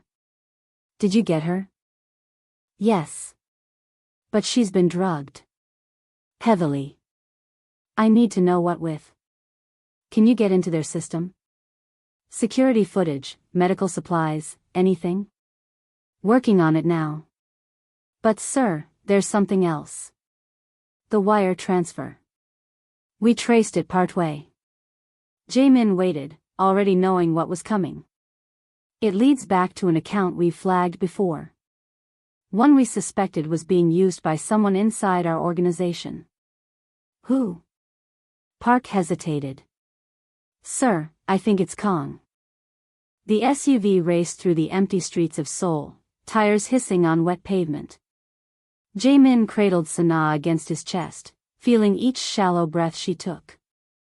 Too shallow. Too fast. His phone buzzed with an incoming text from Park, unknown sedative cocktail. Possibly same formula used in trafficking operation. Need blood work for exact compound. Jae-min's jaw tightened. Human traffickers use sedatives designed to keep victims compliant but conscious. Not meant for prolonged exposure. Definitely not meant in the dosage they'd likely given Sanaa. Faster, he told the driver. Medical facility in Gangnam. Sir, the driver said, police activity ahead. Roadblock on the main route. Take the river road. Avoid all checkpoints. Sanaa stirred in his arms, eyes fluttering open. For a moment, they seemed clearer. Where are we going? She asked, voice barely audible. Somewhere safe. A private doctor. Not a hospital. Too many questions. Jae-min brushed hair from her face. The doctor works for me. He'll take care of you. Your ribs, she mumbled, noticing his wince when she shifted against him. You're hurt. It's nothing. Liar. A ghost of a smile touched her lips. Always the tough guy. Then her eyes rolled back, and she went limp in his arms. Sanaa. Jae-min patted her cheek gently. Sanaa. No response. Her pulse was racing under his fingers, her breathing increasingly labored. How long? He demanded. 10 minutes to the facility, the driver answered. 10 minutes. It might as well be 10 hours. His earpiece crackled. Kang's voice. Sir. Report status. Jae-min hesitated. If Kang was the traitor, telling him their location would be dangerous. But not responding would tip him off that Jae-min suspected something. We have the package, he said, using the code word for Sanaa. En route to medical. Injuries? Nothing critical. The lie came easily. Maintain command at headquarters. I'll contact you when we're secure. Understood. And sir? Congratulations. Jae-min ended the communication without responding. His mind raced, analyzing every interaction with Kang over the past 3 years. The subtle suggestions that maybe the truce with Bae was for the best. The convenient business deals that kept the Han organization and Bae's territory separated. The careful management of information. How long had Kang been working against him? Since before Sanaa left? Was he part of the vote 3 years ago? The SUV swerved suddenly, throwing Jae-min against the door. His ribs screamed in protest. What's happening? He demanded. Tail, the driver said tersely. Black sedan, 2 cars back. Jae-min looked over his shoulder. Through the rain-streaked rear window, he could make out headlights. Closing fast. Lose them. The driver nodded, made a sharp right down a narrow side street. The SUV accelerated, engine growling as it climbed into the higher RPMs. Behind them, the sedan followed. Sir, one of his security team said, we have 2 more vehicles approaching from the east. Looks like a coordinated interception. Bae's people. Had to be. Someone had tipped them off about the escape route. Options? Jae-min asked, still holding Sanaa tightly. Han River Bridge is 3 blocks ahead. If we cross, we can lose them in Gangnam. Do it. The SUV surged forward, narrowly missing a delivery truck as it ran a red light. The sedan behind them did the same, gaining ground. They're getting closer, the team leader warned. So is the bridge, the driver countered. Rain began falling harder, fat drops hammering the roof of the SUV. The wipers worked frantically, barely keeping the windshield clear. In Jae-min's arms, Sanaa's breathing became more erratic. Her skin felt cold to the touch. "Come on," he whispered to her. "Stay with me. Just a little longer." The bridge loomed ahead, its lights reflecting off the wet pavement. The driver accelerated again, pushing the SUV to its limits. Behind them, the sedan was closing the gap. Close enough now that Jae-min could see two men inside. One driving, one in the passenger seat with something in his hands. "Gun," the team leader shouted. "Get down." The first shot shattered the rear window. Glass sprayed across the back seat. Jae-min curled his body around Sanaa, shielding her. The driver swerved, making them a harder target. The SUV fishtailed slightly on the wet road, then regained traction. "Return fire?" the team leader asked. "No," Jae-min said. "Too many witnesses on the bridge. Just get us across." Another shot. This one hit the taillight. The SUV lurched onto the bridge, weaving through sparse early morning traffic. "The other vehicles?" Jae-min asked. "Still coming. They'll reach the bridge entrance in 30 seconds. Then we have 30 seconds to disappear." The driver nodded, understanding. As soon as they reached the midpoint of the bridge, he cut the headlights. Plunged the SUV into darkness. Then he swerved suddenly, taking the maintenance exit that branched off the side of the bridge. It was a service road, rarely used except by bridge workers. Narrow and poorly lit. Perfect. The sedan shot past, its driver not expecting the maneuver. By the time they realized what had happened, the SUV was already descending toward the riverside road that ran beneath the bridge. "Circle back," Jae-min ordered. "Take the underground route to the facility." "Sir," the driver acknowledged. He flipped the headlights back on, navigated the tight turns of the service road with practiced precision. For a moment, it seemed they'd lost their pursuers. Then Sanaa convulsed in Jae-min's arms, her back arching, muscles rigid. "She's seizing," Jae-min said, his voice tightly controlled. "How long to the facility?" 7 minutes. "Make it 4. Now I know things are getting intense, and if you're on the edge of your seat wondering if Sanaa's going to make it, if Jae-min can outrun Bae's men, and what's going to happen when he confronts Kang, you're going to want to stick around for the rest of this story. But real talk, I can only keep making these stories if people actually subscribe. So if you're feeling the tension right now, do me a quick favor, hit that subscribe button and drop a comment letting me know where you're watching from. I read every single one, and it helps more than you know. Okay, back to Jae-min racing against time to save Sanaa. The seizure lasted 27 seconds. The longest 27 seconds of Jae-min's life. When it ended, Sanaa went completely limp. Her breathing was shallow, barely there at all. Jae-min pressed his fingers to her throat. Found her pulse. Rapid and thready. "Faster," he said again, not caring if he sounded desperate. Not caring if his men saw the fear on his face. The SUV accelerated, engine roaring as the driver pushed it beyond safety limits. They took corners at speeds that made the tires howl in protest. Shot through intersections with barely a glance for cross-traffic. Jae-min had already pulled out his phone, dialing the private clinic. "Dr. Yoon," he said when the man answered. "Prepare for emergency arrival. Female, early 30s, unknown sedative injection. Possible overdose. Seizure activity. Respiratory distress. How long until you arrive?" The doctor's voice was calm, professional. 3 minutes. "I'll be ready." Jae-min ended the call, looked down at Sanaa's pale face. In the dim light of the SUV, with her features relaxed, she looked just like she had 3 years ago. The night before he'd destroyed everything. Almost there, he told her, knowing she couldn't hear him. Just hold on.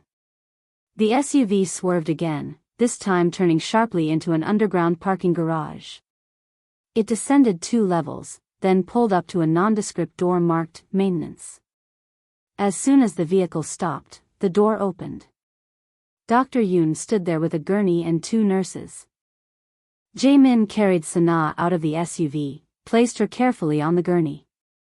The medical team moved immediately, checking vital signs, starting in 4, placing an oxygen mask over her face. What happened? Dr. Yoon asked as they wheeled her through the door into a hidden medical facility. Kidnapped. Drugged. Unknown substance, but likely similar to what the trafficking operations use. The doctor nodded grimly. Sedative cocktail. Designed to make victims compliant without rendering them completely unconscious. Dangerous in high doses. Can you treat it? Yes. But I need to know exactly what they gave her. We're working on that. They reached a treatment room equipped like a small emergency department. The nurses transferred Sanaa to a bed, attached monitors, continued working with practiced efficiency. Jae-min stood back, letting them work. His phone buzzed with an incoming message from Park. Confirmed. Kang authorized the wire transfer to Bay's shell company. 3 separate payments over the last month. So it was true. Kang had betrayed him. Had been betraying him for who knew how long. The monitor connected to Sanaa suddenly let out a high-pitched alarm. Her oxygen levels were dropping. She's not breathing effectively, Dr. Yoon said, moving quickly. We need to intubate. Jae-min watched as they tilted Sanaa's head back, inserted a tube down her throat, connected it to a ventilator. The machine began breathing for her with mechanical precision. What's happening? He asked, his voice sounding strange to his own ears. The sedative is suppressing her respiratory drive, Dr. Yoon explained without looking up from his work.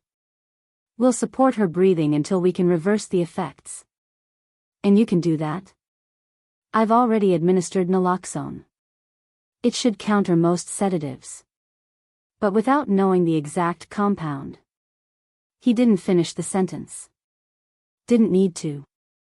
The implication was clear. Jae-min's phone rang. Kang again. He let it ring 3 times, using those seconds to compose himself. To bury the rage that threatened to overwhelm him. To put on the mask he'd worn for 3 years. Yes, he answered, voice neutral.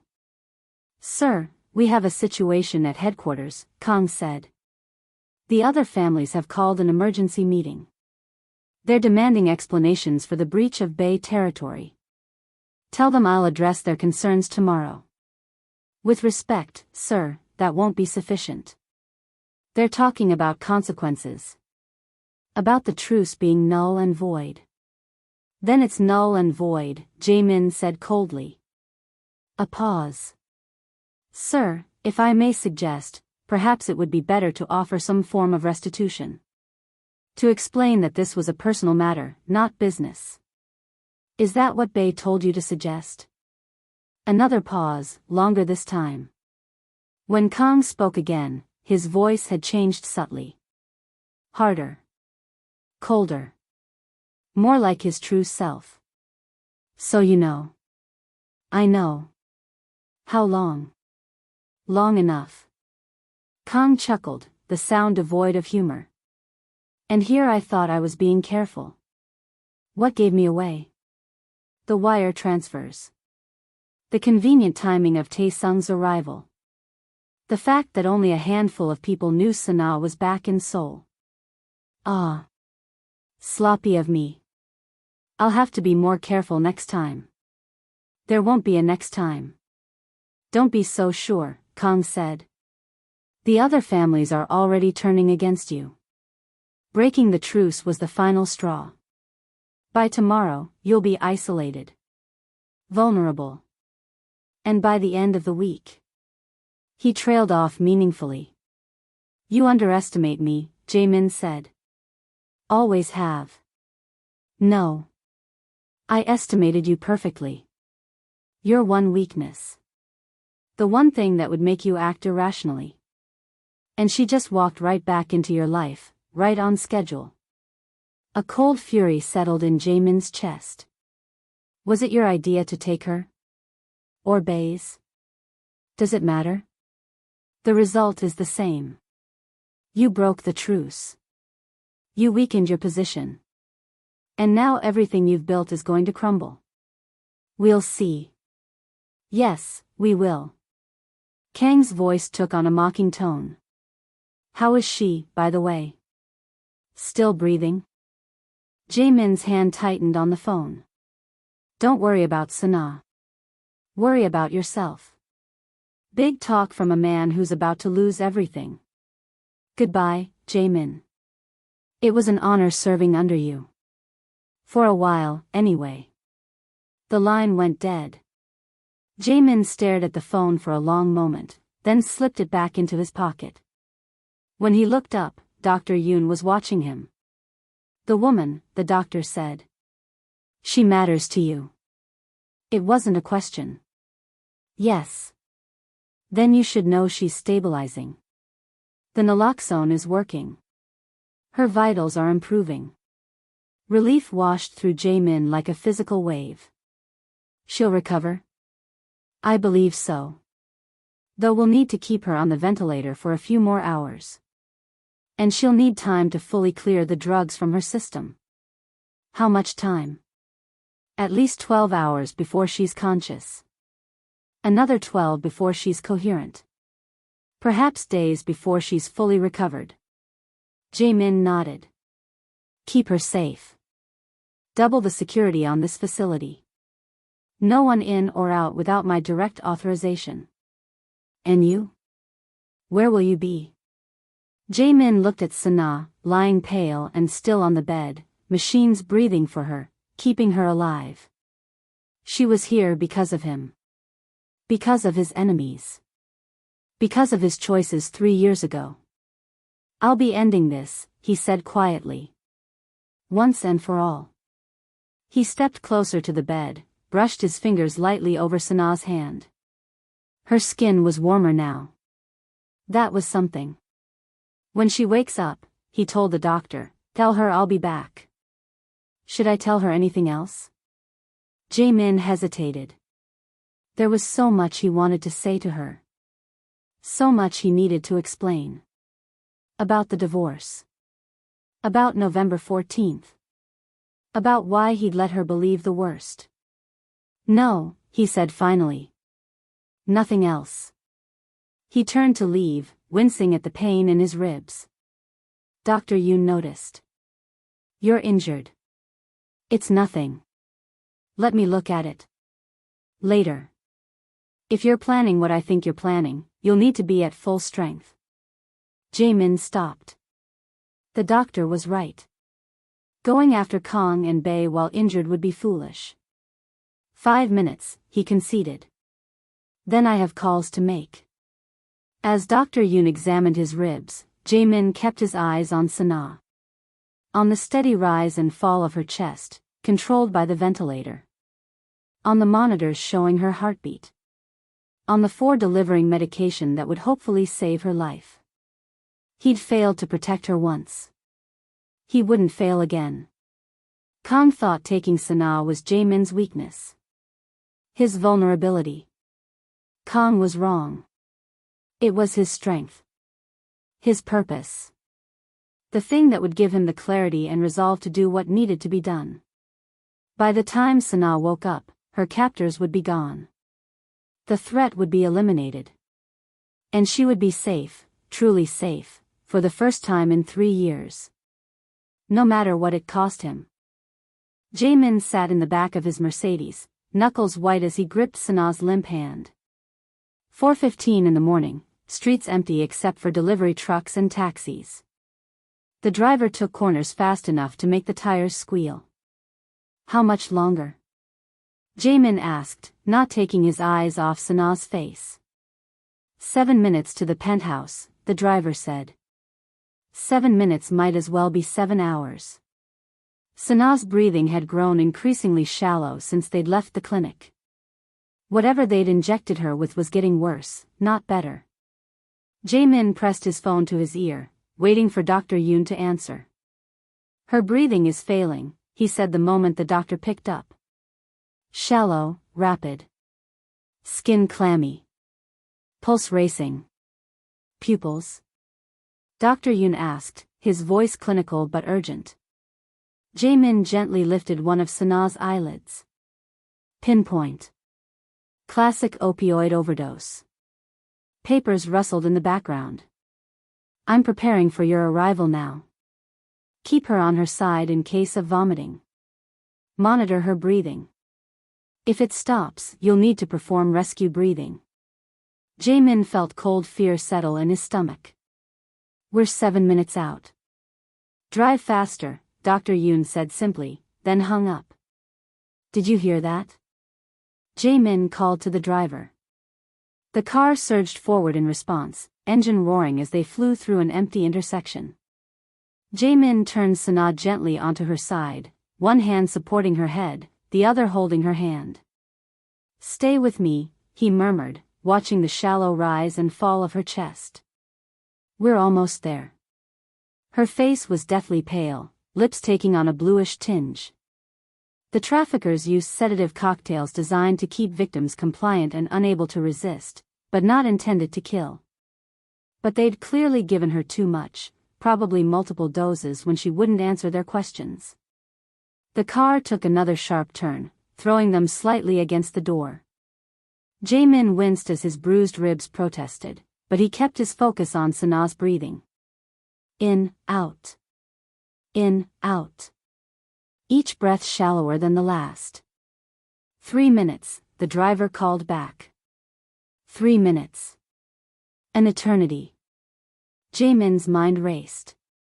He couldn't take her to a hospital. There would be too many questions. Police involvement. News would spread that Sanaa Rivers was back in Seoul, connected to the Han family again. More targets on her back.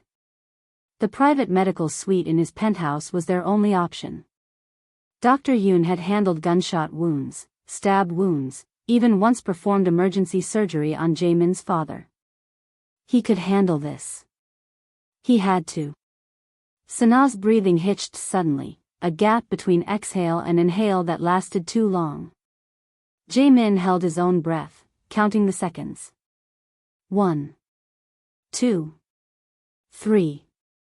Her chest finally rose again, a weak shallow breath that barely moved her ribs. 2 minutes, the driver said. The car swerved onto the private access road leading to Jae-min's building. The penthouse occupied the top 3 floors, with its own secure elevator and a medical suite that rivaled small hospitals. Sanaa's breathing hitched again. Longer this time. Her skin felt cold under his fingers. "No," Jae-min said, the word torn from somewhere deep in his chest. "Sanaa, breathe. Breathe for me." "Nothing." Without hesitation, Jae-min tilted her head back, pinched her nose, and covered her mouth with his. 2 rescue breaths, watching her chest rise with each one. A weak cough. Another shallow breath on her own. "That's it," he said. "Stay with me." The car screeched to a halt in front of the private entrance. Dr. Yoon was already waiting with a gurney and medical kit, a nurse at his side. Jae-min didn't wait for them to reach the car.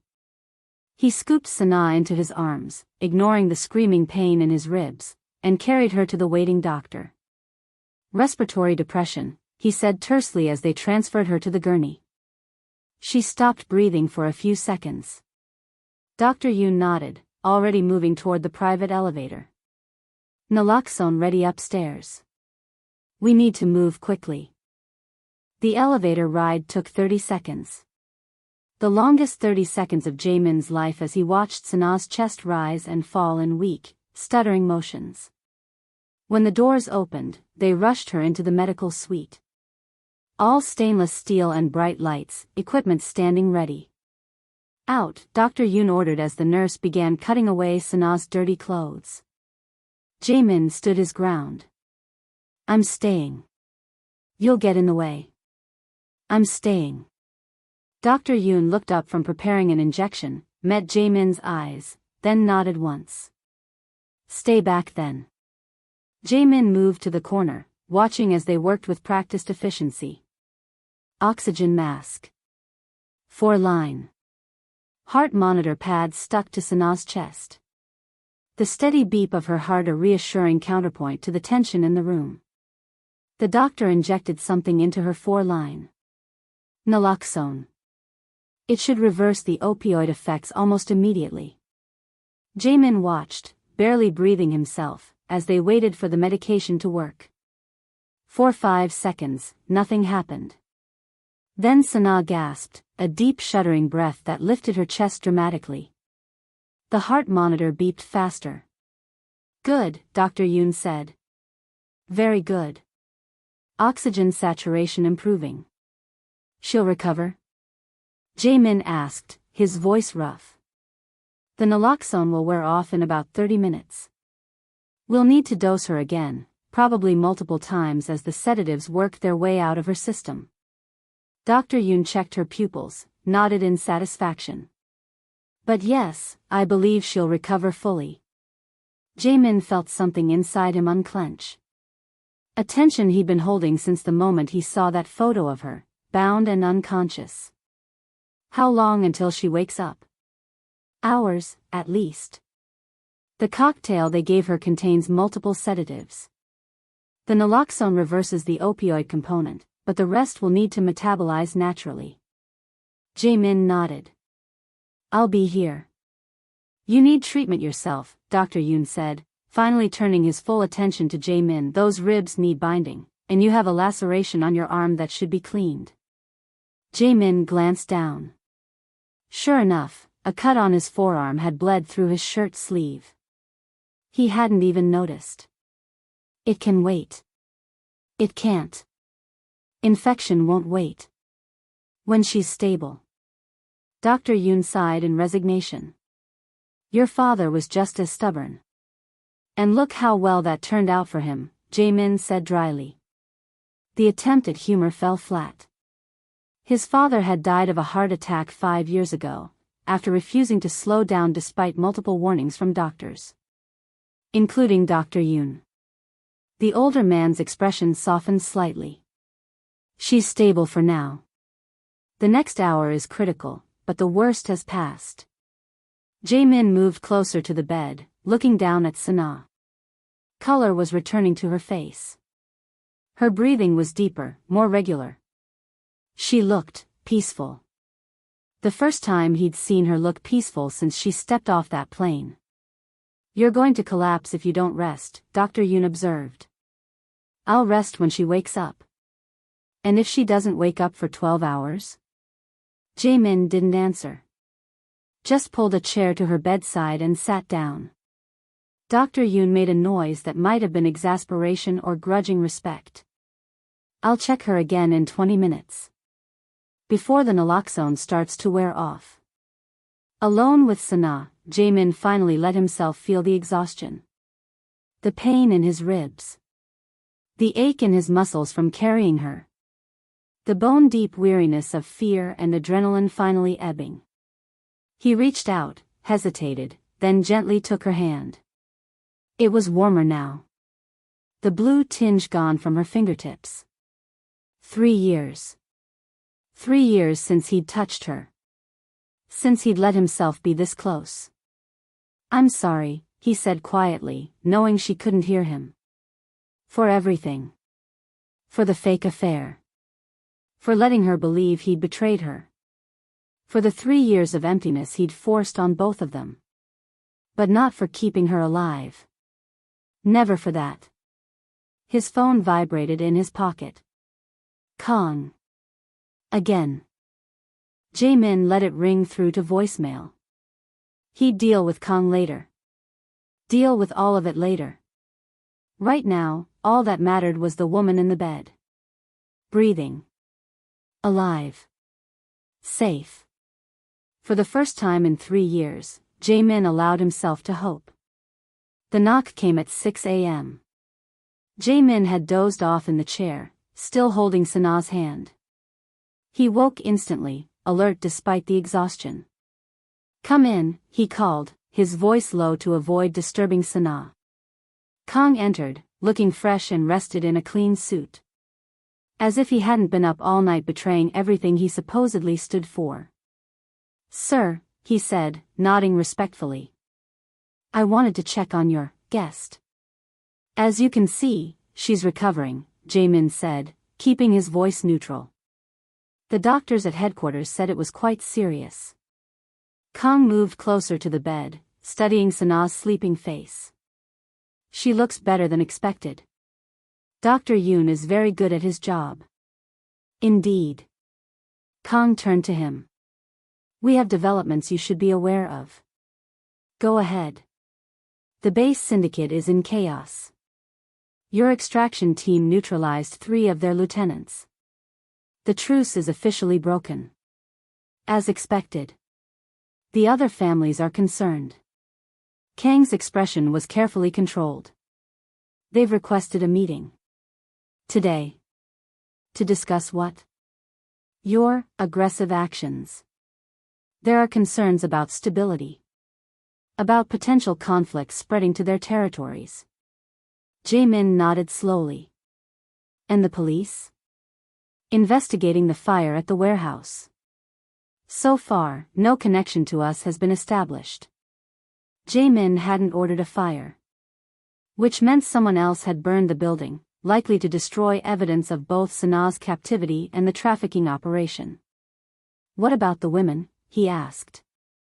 "The trafficking victims. Were any found?" A flash of something crossed Kang's face. Surprised that Jae-min knew? Or something else? "No bodies were recovered," he said carefully. "If there were others being held there, they were moved before your team arrived. Or after. By Kang's people. To cover up evidence." "The woman," Kang said, nodding towards Sanaa. "Did she say anything? About what she heard or saw while in captivity?" The question was too interested. Too probing. Jae-min kept his face impassive. "She was barely conscious. She didn't hear anything useful." "You're sure?" "I'm sure." Kang nodded. "Good. That's good. Less complicated." Jae-min watched him, looking for tells. For any sign that would confirm what Park had discovered about the wire transfers. But Kang was too controlled. Too practiced at deception after years of successful betrayal. "Is there anything else?" Jae-min asked. "Just one thing. The black phone recovered at the scene. Our tech team cracked it. It belongs to Bae himself." That was interesting. "And?" "Call logs show multiple conversations with an unknown number. We're tracing it now." "Keep me updated," Jae-min said. "And Kang?" "Sir? I want security doubled at all our locations. Full alert status. Anyone acting suspiciously is to be detained and questioned." A test. If Kang was truly working with Bae, such measures would make him nervous. But Kang only nodded. "Already done, sir. I took the liberty of implementing heightened security the moment Ms. Rivers was secured." Of course he had.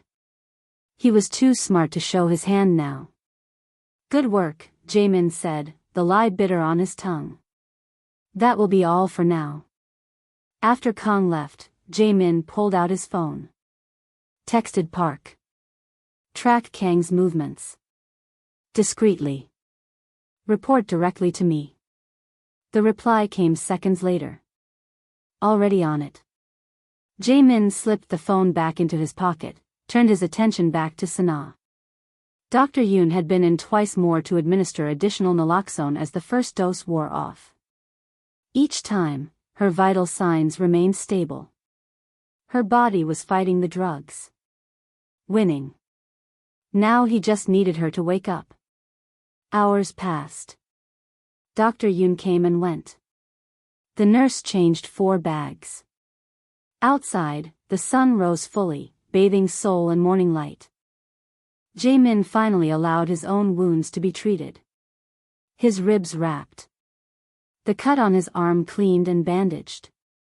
He showered, changed into fresh clothes, all without leaving the medical suite for more than a few minutes at a time. At 2:15 p.m., Sanaa finally opened her eyes. Jae-min had dozed off again, head tilted back against the chair. The small sound she made, a soft inhale followed by confusion, woke him instantly. She was looking around, disoriented, trying to make sense of her surroundings. Then her eyes found his. "Hey," he said softly. "Easy. Don't move too fast."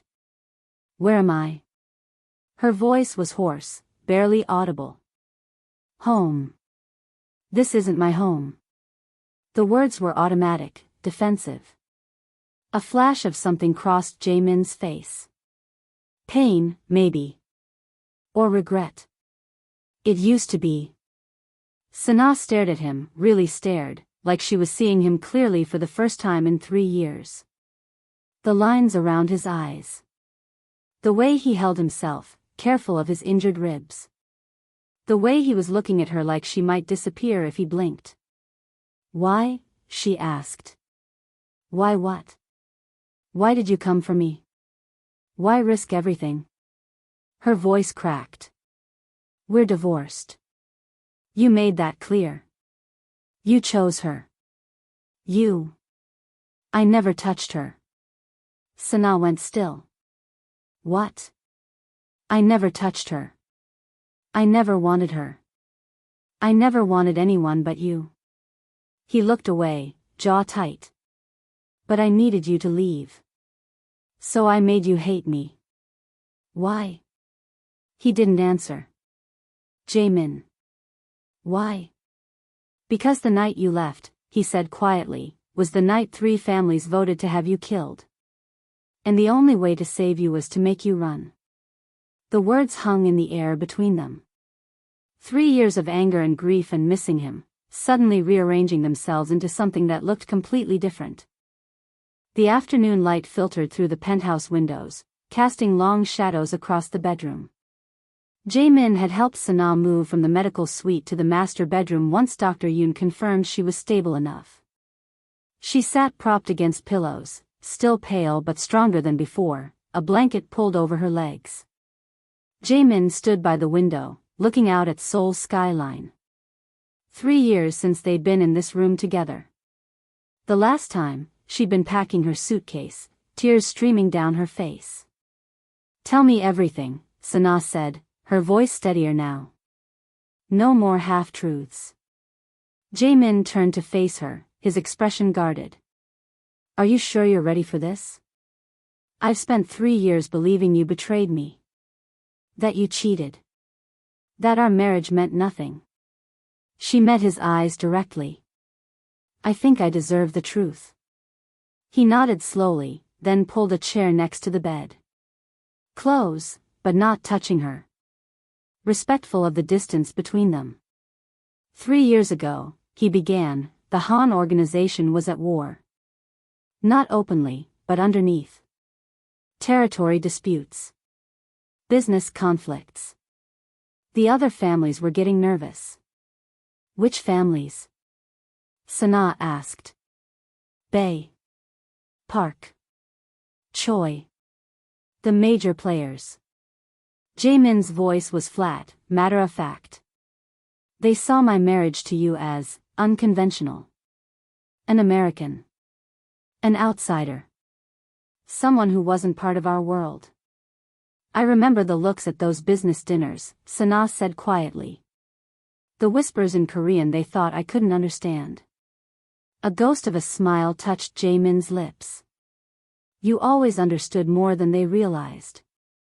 The small moment faded quickly as he continued. "There was a meeting. November 13th. The heads of the 3 families met without me. A vote was held." His jaw tightened. "They decided you were a liability. A weakness that could be exploited. A way to control me. Sanaa felt cold despite the blanket. And the vote? Eliminate the weakness. The words hung in the air between them, stark and terrible. They were going to kill me, she said, not a question but a statement of fact. Jae-min nodded. I had a source inside the Park family. He warned me. Said I had 24 hours before they acted. So you staged the affair, Sanaa said, the pieces finally clicking into place. You made sure I found those photos. I hired her. Told her exactly what to do, what to say if you confronted her. His voice was hollow with the memory. Made sure you would find them at the right time. Made sure you would leave. You knew I'd run back to America. I counted on it. I had a security team watching you the entire way. Making sure you got on that plane. Making sure no one followed. Sanaa stared at him, remembering that night with painful clarity. The photos on his phone. The woman in his office. The smug smile when Sanaa had confronted her. You let me believe, for 3 years. Her voice caught. I let you believe because it kept you alive. She shook her head, anger rising. You could have told me. We could have left together. Gone somewhere they couldn't reach us. They would have found us. No matter where we went. Jae-min leaned forward, intent. And as long as you were with me, you were a target. The only way to truly protect you was to sever all ties. Completely. Publicly. So you broke my heart to save my life. The statement was bitter, complicated. Yes. A heavy silence filled the room. Did you ever consider that should have been my choice? Sanaa finally asked.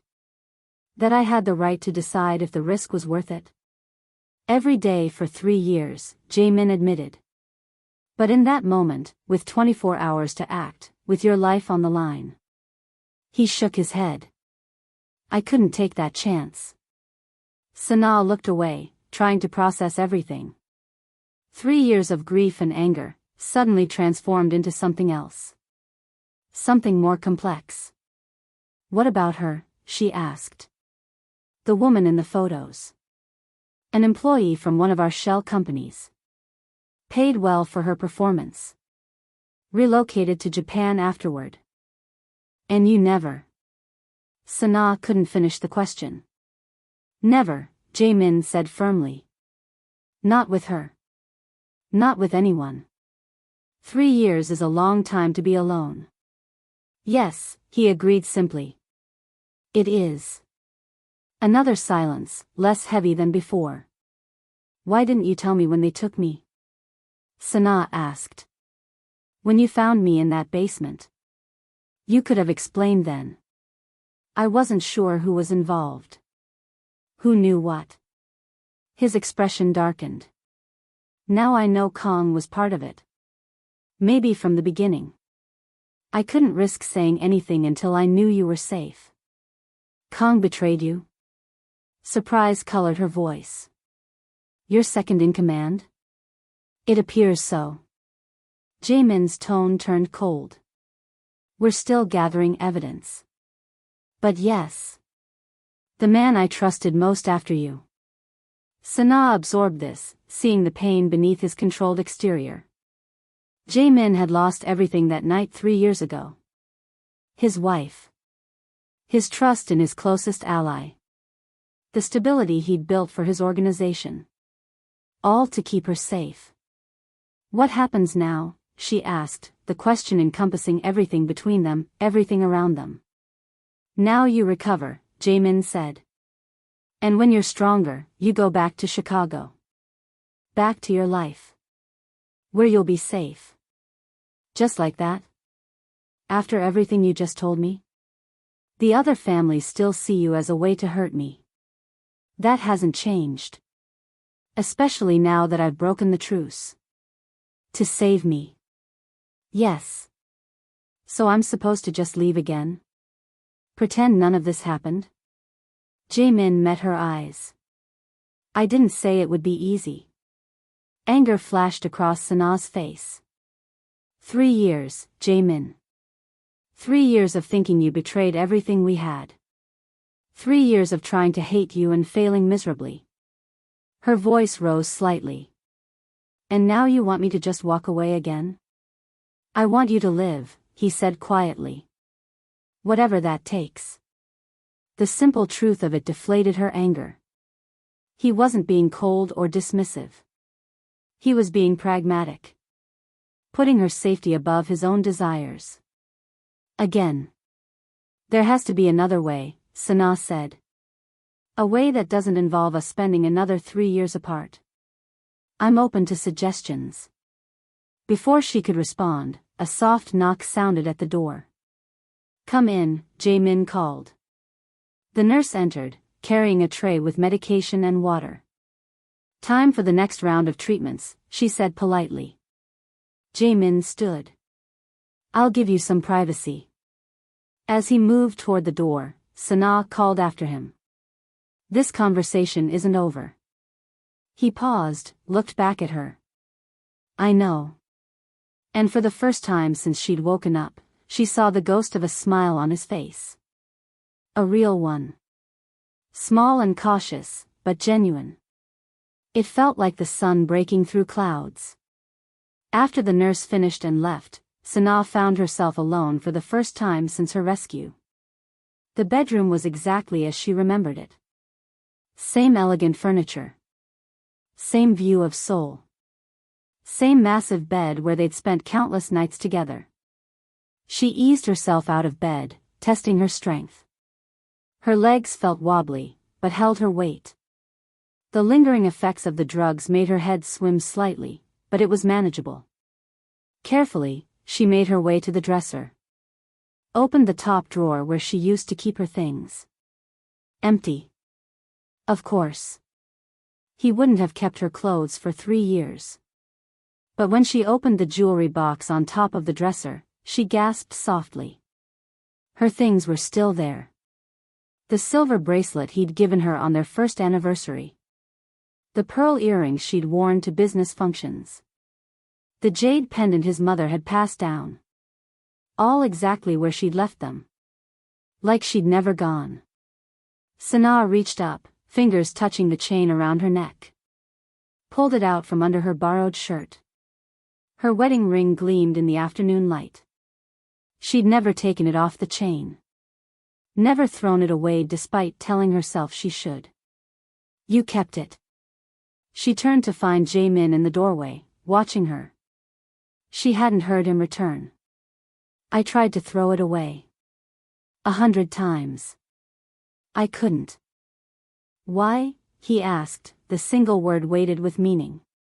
Because I'm an idiot, she said, a sad smile touching her lips. Because even when I hated you, I never stopped. She didn't finish. Didn't need to. Jae-min crossed the room slowly, stopping an arm's length away.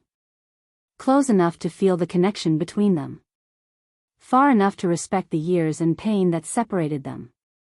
I kept everything, he said softly. Not just your jewelry. Your books. Your drawings. The ugly lamp you insisted on buying for your office. A small laugh escaped her. That lamp wasn't ugly. It had character. It was hideous, he said, the corner of his mouth lifting. But it made you happy. So I kept it. The moment stretched between them, fragile and precious. Then his phone rang, shattering the stillness. Jae-min's face shuddered as he checked the caller.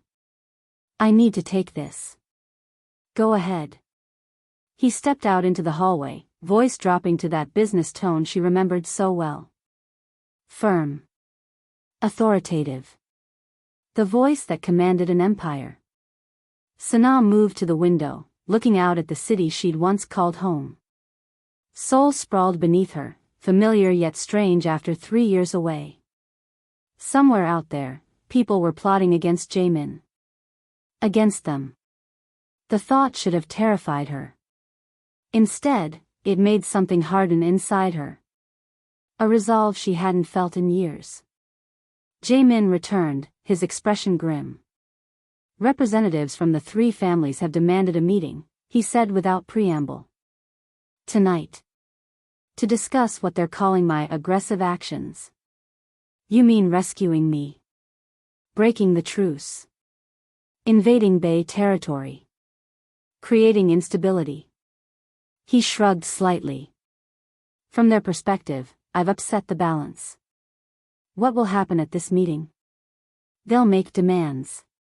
Territorial concessions. Business compromises. His jaw tightened.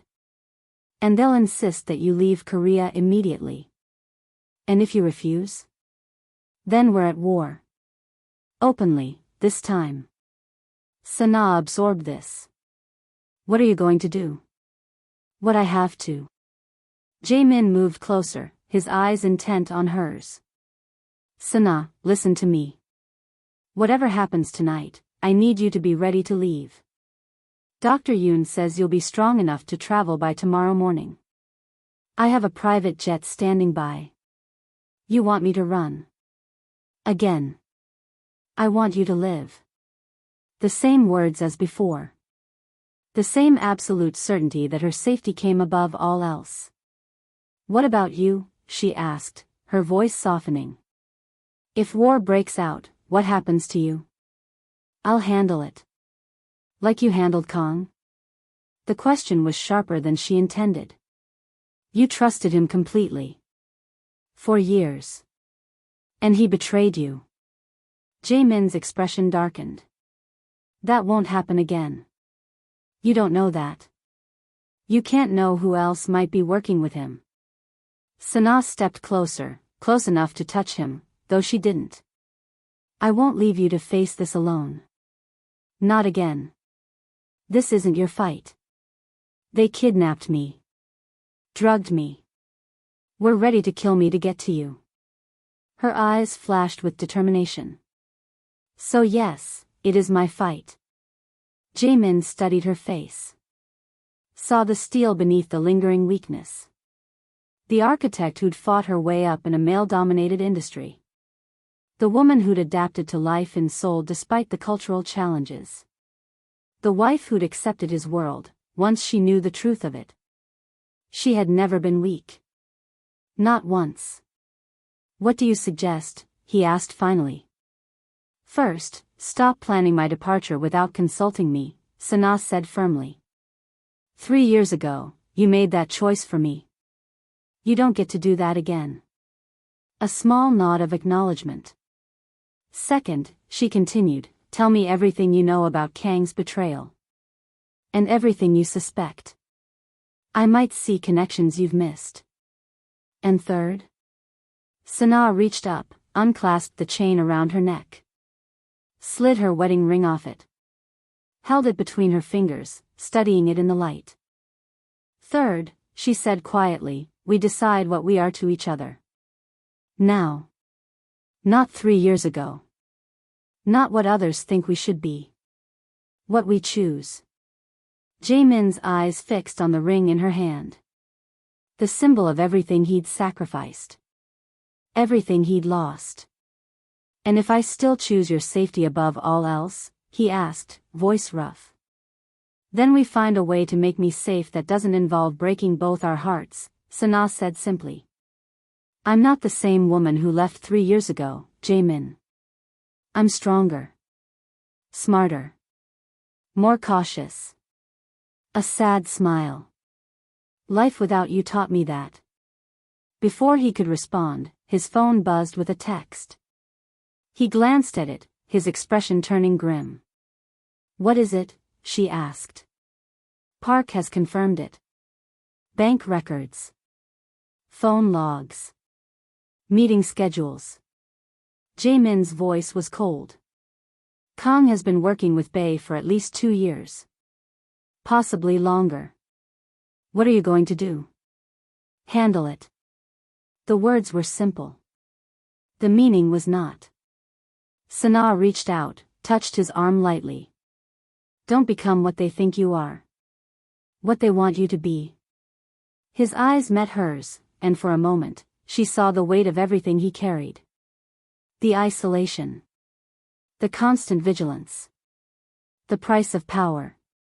Some decisions don't leave room for mercy, he said quietly. I know.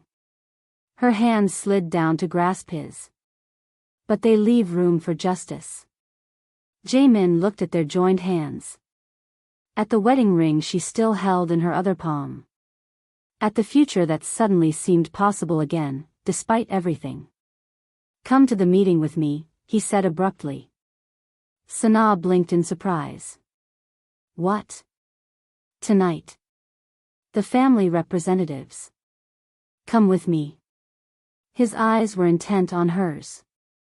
Show them that you're not afraid. That we're not afraid. Isn't that dangerous? Putting us both in one place? Yes. No sugarcoating. No false reassurances. But it sends a message. That I'm not hiding you away. That you're not a weakness to be exploited. But a strength to be reckoned with, Sanaa finished, understanding dawning. For the first time since she'd woken up, Jae-min smiled fully. The same smile that had captivated her 3 years ago. The one that transformed his serious face into something younger, almost boyish. Exactly. Sanaa slipped the ring onto her finger. It fit perfectly, just as it had the day he'd placed it there. Then we go together, she said. And we end this. Once and for all. The sun had set over Seoul, city lights twinkling like stars against the darkening sky. In Jae-min's penthouse, preparations for the meeting with the 3 families were underway. Sanaa studied her reflection in the bedroom mirror.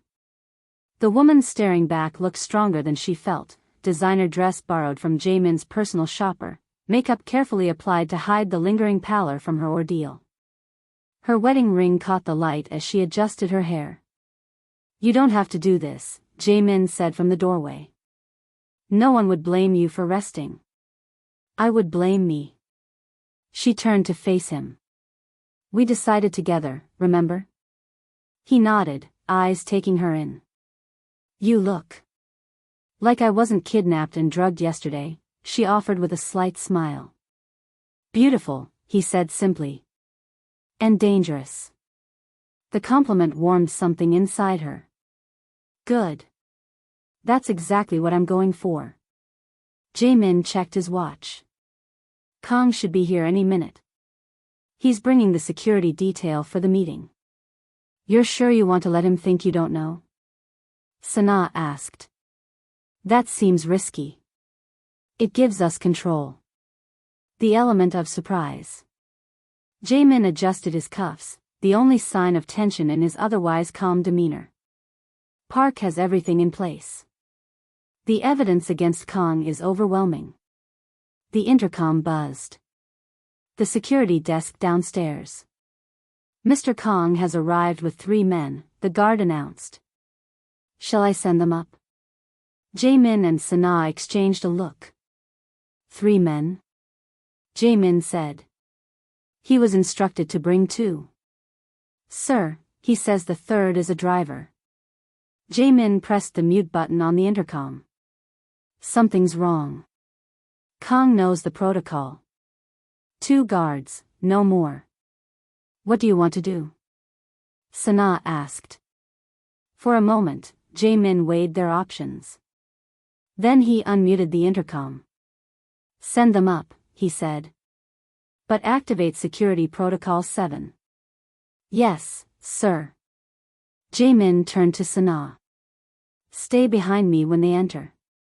If anything happens, there's a panic room through the office. The code is your birthday. I'm not hiding in a panic room, she said firmly. Sanaa. No. She stepped closer to him.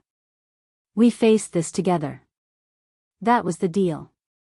Before he could argue further, the elevator chimed its arrival. They moved to the main living area, Jae-min positioning himself slightly in front of Sanaa despite her protests. The elevator doors opened. Kang stepped out first, immaculate in a tailored suit. Behind him were two men Sanaa didn't recognize, neither wearing Han organization insignia. Something in their eyes set off alarm bells in her mind. These weren't regular security personnel. They moved differently. More alert. More dangerous. "Sir," Kang said with a respectful nod.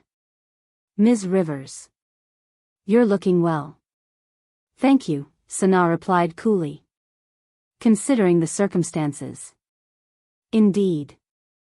Kang's smile didn't reach his eyes. "The car is waiting downstairs. The families are gathered at the neutral location as arranged." Jae-min studied the two men behind Kang. "Who are they?" "I don't recognize them." "New recruits. Highly recommended. Given recent events, I thought additional security was warranted."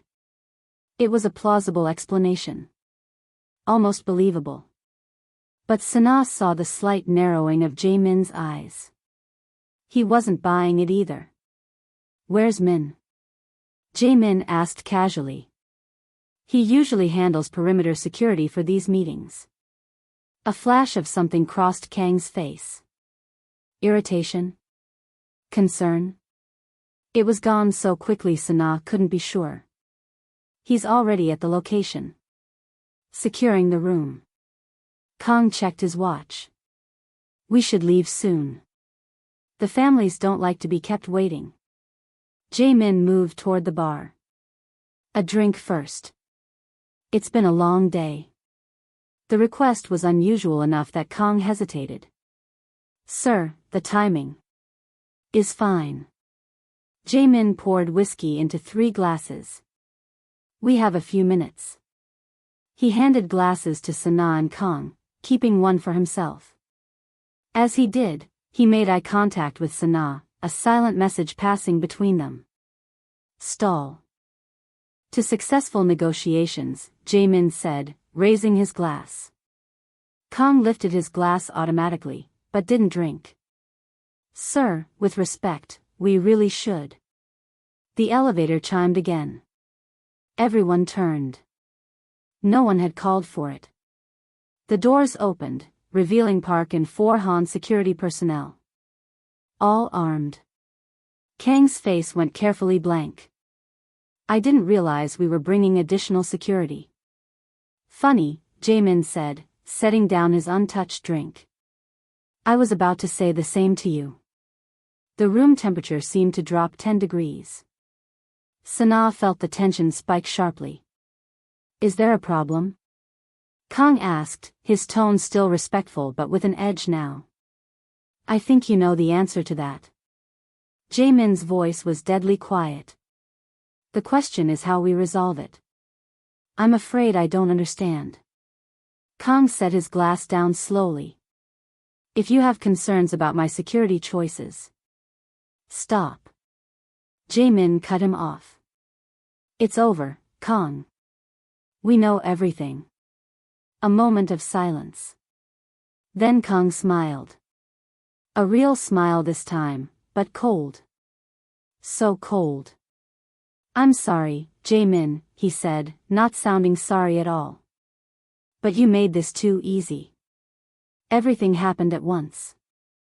The two men with Kang reached inside their jackets. Park and his team drew weapons. Jae-min lunged towards Sanaa, pushing her behind him. "Now!" Kang barked. The lights went out, plunging the penthouse into darkness. Someone had cut the main power. A backup scenario Kang had planned for. Gunshots exploded in the dark. Muzzle flashes illuminated frozen moments, Park diving for cover, one of Kang's men falling, the other firing toward Jae-min and Sanaa. Jae-min shoved Sanaa down behind the solid granite kitchen island, covering her body with his own. Pain flared in his ribs, but he ignored it. "The panic room," he said urgently. "Now." "Not without you." Even in crisis, Sanaa remained stubborn. More gunshots. Glass shattered. Someone groaned in pain. The emergency lights activated, bathing the penthouse in dim red light. Enough to see by, not enough for precision. Kang was gone. So was the remaining guard. Where did they go? Sanaa whispered. Service stairs, Jae-min replied. They lead to every floor. He knows the building too well. Park appeared beside them, crouching low. Blood soaked his sleeve. Are you hit? Jae-min demanded. It's nothing, Park said. Graze. 2 of my men are down. One of Kang's is dead, the other went with him. The building? Security lockdown activated when the power was cut. All exits sealed. He can't leave the building. He doesn't need to leave, Jae-min said grimly. He just needs to reach the lower floors where his people are waiting. What people? Sanaa asked. Whoever he brought in through the service entrances while we were distracted upstairs. Jae-min pulled out his phone, checked something. Security feed shows 8 unknowns entered the building in the last hour. Staff uniforms. What's his plan? Park asked. Why attack now? Why not at the meeting? Because there is no meeting, Jae-min said. The families never called for one. It was a lie to get us out of the penthouse, somewhere vulnerable. Sanaa's mind raced. And when that failed, he had a backup plan. Take the fight to us. Exactly. Jae-min turned to Park. Building security? Compromised. We have to assume most of the guards are either working with Kang or have been neutralized. So we're trapped, Sanaa said. With Kang and his men somewhere in the building. Not trapped, Jae-min corrected. Home field advantage. This is my building. I know every inch of it. He stood, moved to a panel on the wall that looked like an ordinary thermostat. Pressed a sequence of buttons. The panel slid open, revealing a small arsenal. Park, take Ms. Rivers to the panic room. Lock it down. No one enters without my direct authorization. No, Sanaa said firmly, standing up. We already discussed this. I'm not hiding while you fight. Jae-min turned to her, eyes intense. Sanaa, these aren't ordinary guards. They're killers. Professionals. And they won't hesitate to use you against me. Then give me a weapon, she countered. I'm not helpless. Have you ever fired a gun? You taught me, remember? 3 years ago. After that first threat. Jae-min hesitated. He did remember. Sanaa had been a quick study, determined to learn after a veiled threat from a business rival had made her realize the reality of his world. This is different, he said. This is real. So was the basement, she replied, her voice steady. So were the drugs they pumped into me. I survived that. I'll survive this. A crash from somewhere below interrupted them. The sound of fighting. Sir, Park said urgently, we need to move. Now. Jae-min made his decision. He pulled a small handgun from the arsenal, checked it, then handed it to Sanaa. Safety is here. 10 rounds. Only use it if you have no other choice. His eyes held hers. Stay with me. Do exactly as I say. No heroics. Agreed. She took the weapon, its weight both familiar and strange in her hand. Park, can you fight? The younger man nodded grimly. Yes, sir. Good. We need to reach the security center on the 42nd floor.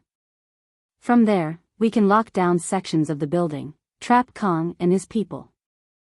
42nd? Sanaa frowned. That's 4 floors down. Service elevator in the kitchen, Jae-min explained. Separate power system. Should still be operational. They moved through the penthouse cautiously, stepping over broken glass and debris from the firefight. One of Park's men was dead, the other wounded but conscious. Park helped him to a sitting position against the wall. "Stay here," he told his man. "Help will come." The wounded guard nodded weakly. The service elevator was small, meant for deliveries and staff. The three of them crowded inside, Jae-min pressing the button for the 42nd floor. "What's Kang's endgame?" Sanaa asked as the elevator descended. "He has to know he can't take over your entire organization in one night." "He doesn't need to," Jae-min said. "He just needs to eliminate me. Create enough chaos that the other families step in. In the confusion, with the right allies, he could secure a significant portion of our territory." "And me? Where do I fit in his plan?" "Leverage. As long as he has you, he has control over me." Jae-min's jaw tightened. At least, that's what he believes. The elevator slowed, approaching the 42nd floor. Park positioned himself by the doors, weapon ready. Jae-min moved slightly in front of Sanaa. "Ready?" he asked. They both nodded. The doors opened to an empty hallway. Normal lighting here, which meant this floor still had power. A good sign. They moved quickly toward the security center, a reinforced room with bulletproof glass windows facing the corridor. Inside, they could see two guards slumped over the controls. Not moving. "Careful," Jae-min warned. "Could be a trap." Park moved forward to check the door. Locked. But the override code should. The hallway behind them erupted in gunfire. Park went down immediately, a cry of pain escaping him as a bullet found his shoulder. Jae-min shoved Sanaa into an alcove, returning fire over her head. Three of Kang's men advanced down the corridor, using support pillars for cover. "The code!" Jae-min shouted to Park, who was dragging himself toward the wall, leaving a smear of blood on the polished floor. 84719, Park gasped. Sanaa memorized it instantly. "Cover me," she told Jae-min. Sanaa, "No." But she was already moving, staying low, zigzagging toward the security door as Jae-min laid down covering fire. A bullet whizzed past her ear, so close she felt the air displacement. Another pinged off the wall beside her. She reached the door, punched in the code with shaking fingers. The lock clicked open. She pulled Park inside with her, Jae-min backing in last, still firing. The security center was a fortress once sealed. Bulletproof glass, reinforced walls, separate ventilation system. The two guards inside were dead, as they'd feared. Clean shots to the head. "Park, status?" Jae-min demanded, checking the younger man's wound. "I'll live," Park said through gritted teeth. "Through and through." "Shoulder." Sanaa found a first aid kit and began treating him, tearing open his shirt to access the wound. Her hands were steady despite the adrenaline coursing through her system.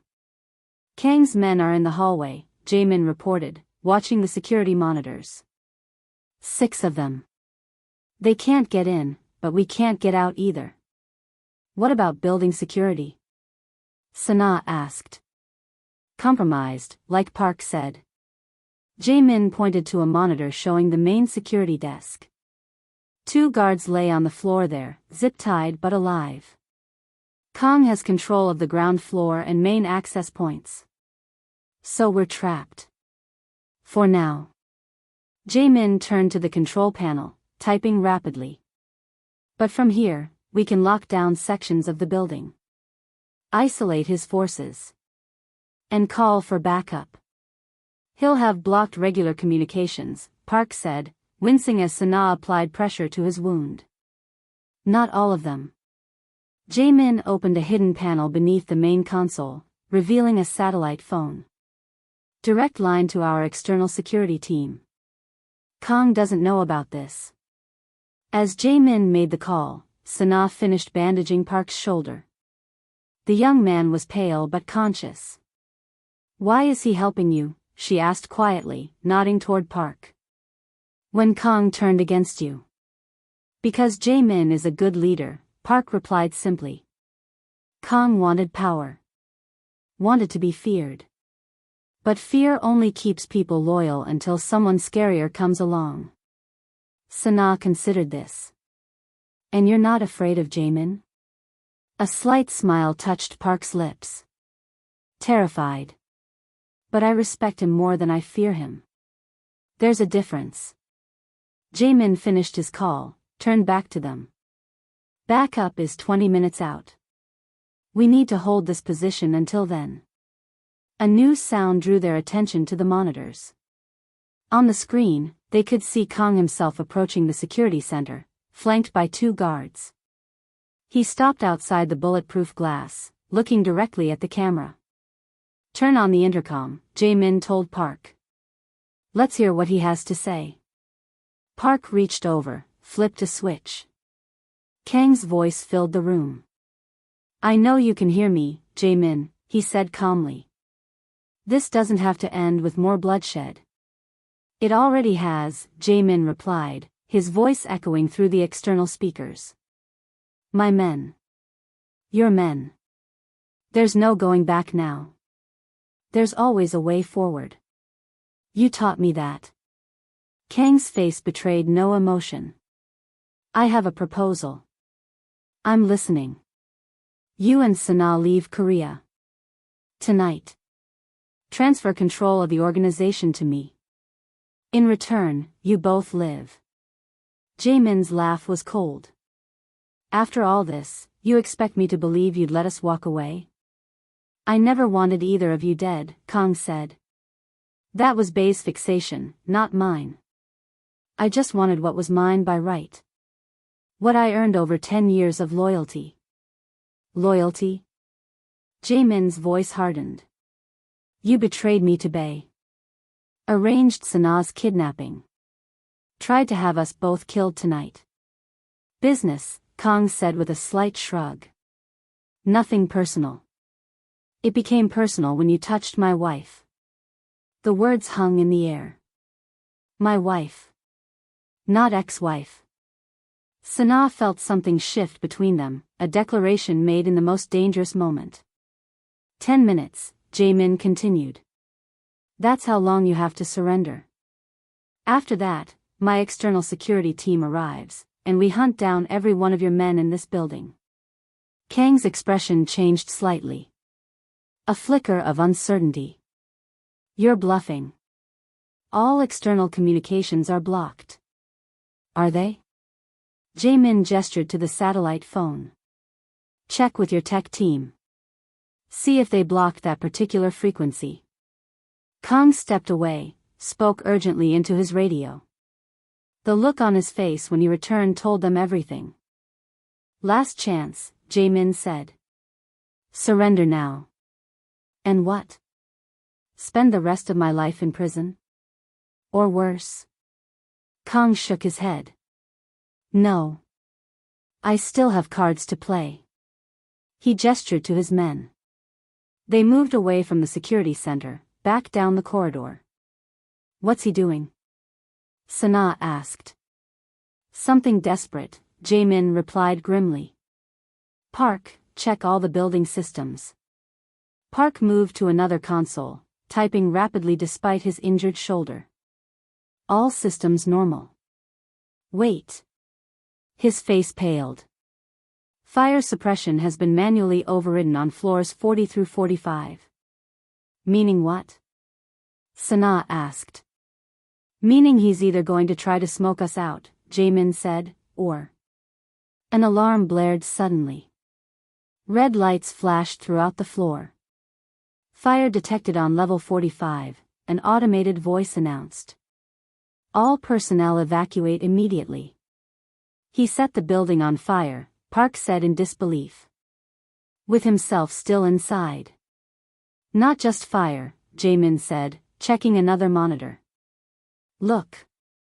On the screen, they could see Kang and his men entering the elevator, not to go down, but up. Back to the penthouse. What's on the 45th floor? Sanaa asked. Nothing important, Jae-min said. It's what's above it that matters. The penthouse. And my private safe. What's in it? Everything. Account numbers. Client lists. Blackmail material. The keys to the entire organization. Jae-min's face was grim. With that and me out of the way, Kang could take over completely. But the fire is a distraction. And the deadline.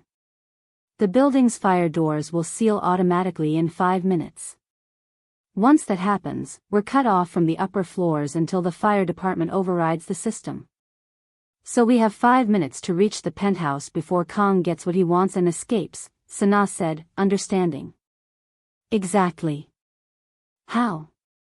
The elevators will shut down with the fire alarm. Jae-min moved to a cabinet in the back of the room, punched in another code. It opened to reveal maintenance coveralls and equipment. Service tunnels, he said. They run parallel to the elevator shafts. Maintenance access only. With your ribs? Sanaa asked skeptically. Climbing through tunnels? I don't have a choice. He handed her a coverall. You don't have to come. Stay with Park. Backup will be here soon. Sanaa took the coverall, began putting it on over her dress. I told you. We do this together. Jae-min looked at her for a long moment, then nodded. Park, can you secure this position until backup arrives? Yes, sir. Park handed him a radio. This operates on our secure frequency. I'll guide you through the tunnels. Good man. Jae-min clasped his shoulder briefly. When this is over, we're having a conversation about your promotion. Park managed a smile despite his pain. Looking forward to it, sir. Jae-min turned to Sanaa, his expression softening slightly. Last chance to change your mind. She zipped up the coverall, checked her weapon. Not a chance. Let's end this. Together, they moved to the maintenance access door. The countdown to the fire door's ceiling showed just under 5 minutes. Kang thinks he's won, Jae-min said quietly. Let's show him how wrong he is. The morning sun filtered through the penthouse windows, catching dust motes that danced in golden shafts of light. 3 days had passed since the confrontation with Kang. 3 days of recovery, of whispered conversations, of reclaiming what had been lost. Sanaa woke slowly, her body still aching from the fight. The bruises had bloomed across her skin like watercolors, purples fading to yellows at the edges. She'd earned every one of them. The space beside her in the massive bed was empty, the sheets cool. Jae-min had been up for a while then. She stretched carefully, testing the limits of her soreness. Better today. Each morning brought improvement, physically at least. Emotionally was more complicated. The smell of something cooking drifted through the open bedroom door. Something familiar and comforting. Juk. Rice porridge. The same thing Jae-min had always made when she was sick or tired or sad. Sanaa slipped on a robe and padded barefoot into the kitchen. She found him there, back turned to her, stirring a pot on the stove. He was dressed casually in sweatpants and a t-shirt that showed the bandages wrapping his torso. His own injuries had been worse than hers, 2 cracked ribs, a deep gash on his forearm, countless bruises. But they'd survived. They'd won. She watched him for a moment, the gentle domesticity of the scene striking her with its normalcy. 3 years in a war zone away from the last time they'd had a quiet morning together. You still make it the same way, she said finally. He didn't startle. He'd known she was there, of course. Years of training had made him hyper-aware of his surroundings, even in the safety of his own home. My mother's recipe. Don't know any other way.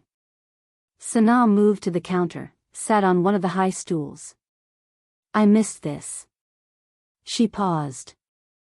I missed a lot of things. Jae-min set a bowl of steaming porridge in front of her. Simple, plain, but exactly what her body needed. Eat. You're still recovering. Is that an order? One eyebrow raised, challenging. It's a suggestion. A pause. From someone who would very much like you to stay alive. The sincerity in his voice caught her off guard. She picked up her spoon, took a small bite. Perfect, just as she remembered. Neither spoke for a while, the quiet of the morning stretching comfortably between them. So much had changed in the past 3 days, words seemed inadequate. After that night in the security center, after the desperate climb through service tunnels to reach the penthouse before Kang could access the safe, after the brutal final confrontation that had left Kang in custody and 3 of his men dead, after all of it, they'd barely had time to breathe, let alone talk about what came next. Park called earlier, Jae-min said finally, breaking the silence. He's being released from the hospital today. That's good. Sanaa smiled slightly. He's a good man. Loyal. Yes. Unlike some. Jae-min's face darkened momentarily. Have they gotten anything from Kang? Enough to dismantle his network within the organization. And enough to prove his connection to Bae. Jae-min's voice was carefully neutral. The other families have accepted my explanation of events. The truce has been reinstated, with new terms. And Bae himself? Missing. But not for long. There was a coldness in those words that reminded Sanaa of exactly who and what Jae-min was. A man who led one of Seoul's most powerful criminal organizations. A man who had enemies. A man who eliminated threats. What happens now? She asked, the question encompassing everything between them.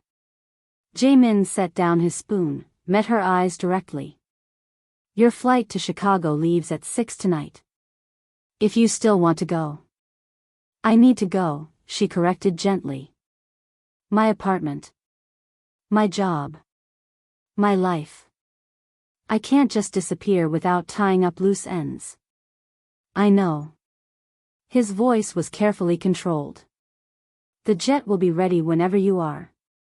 Sanaa reached across the counter, touched his hand.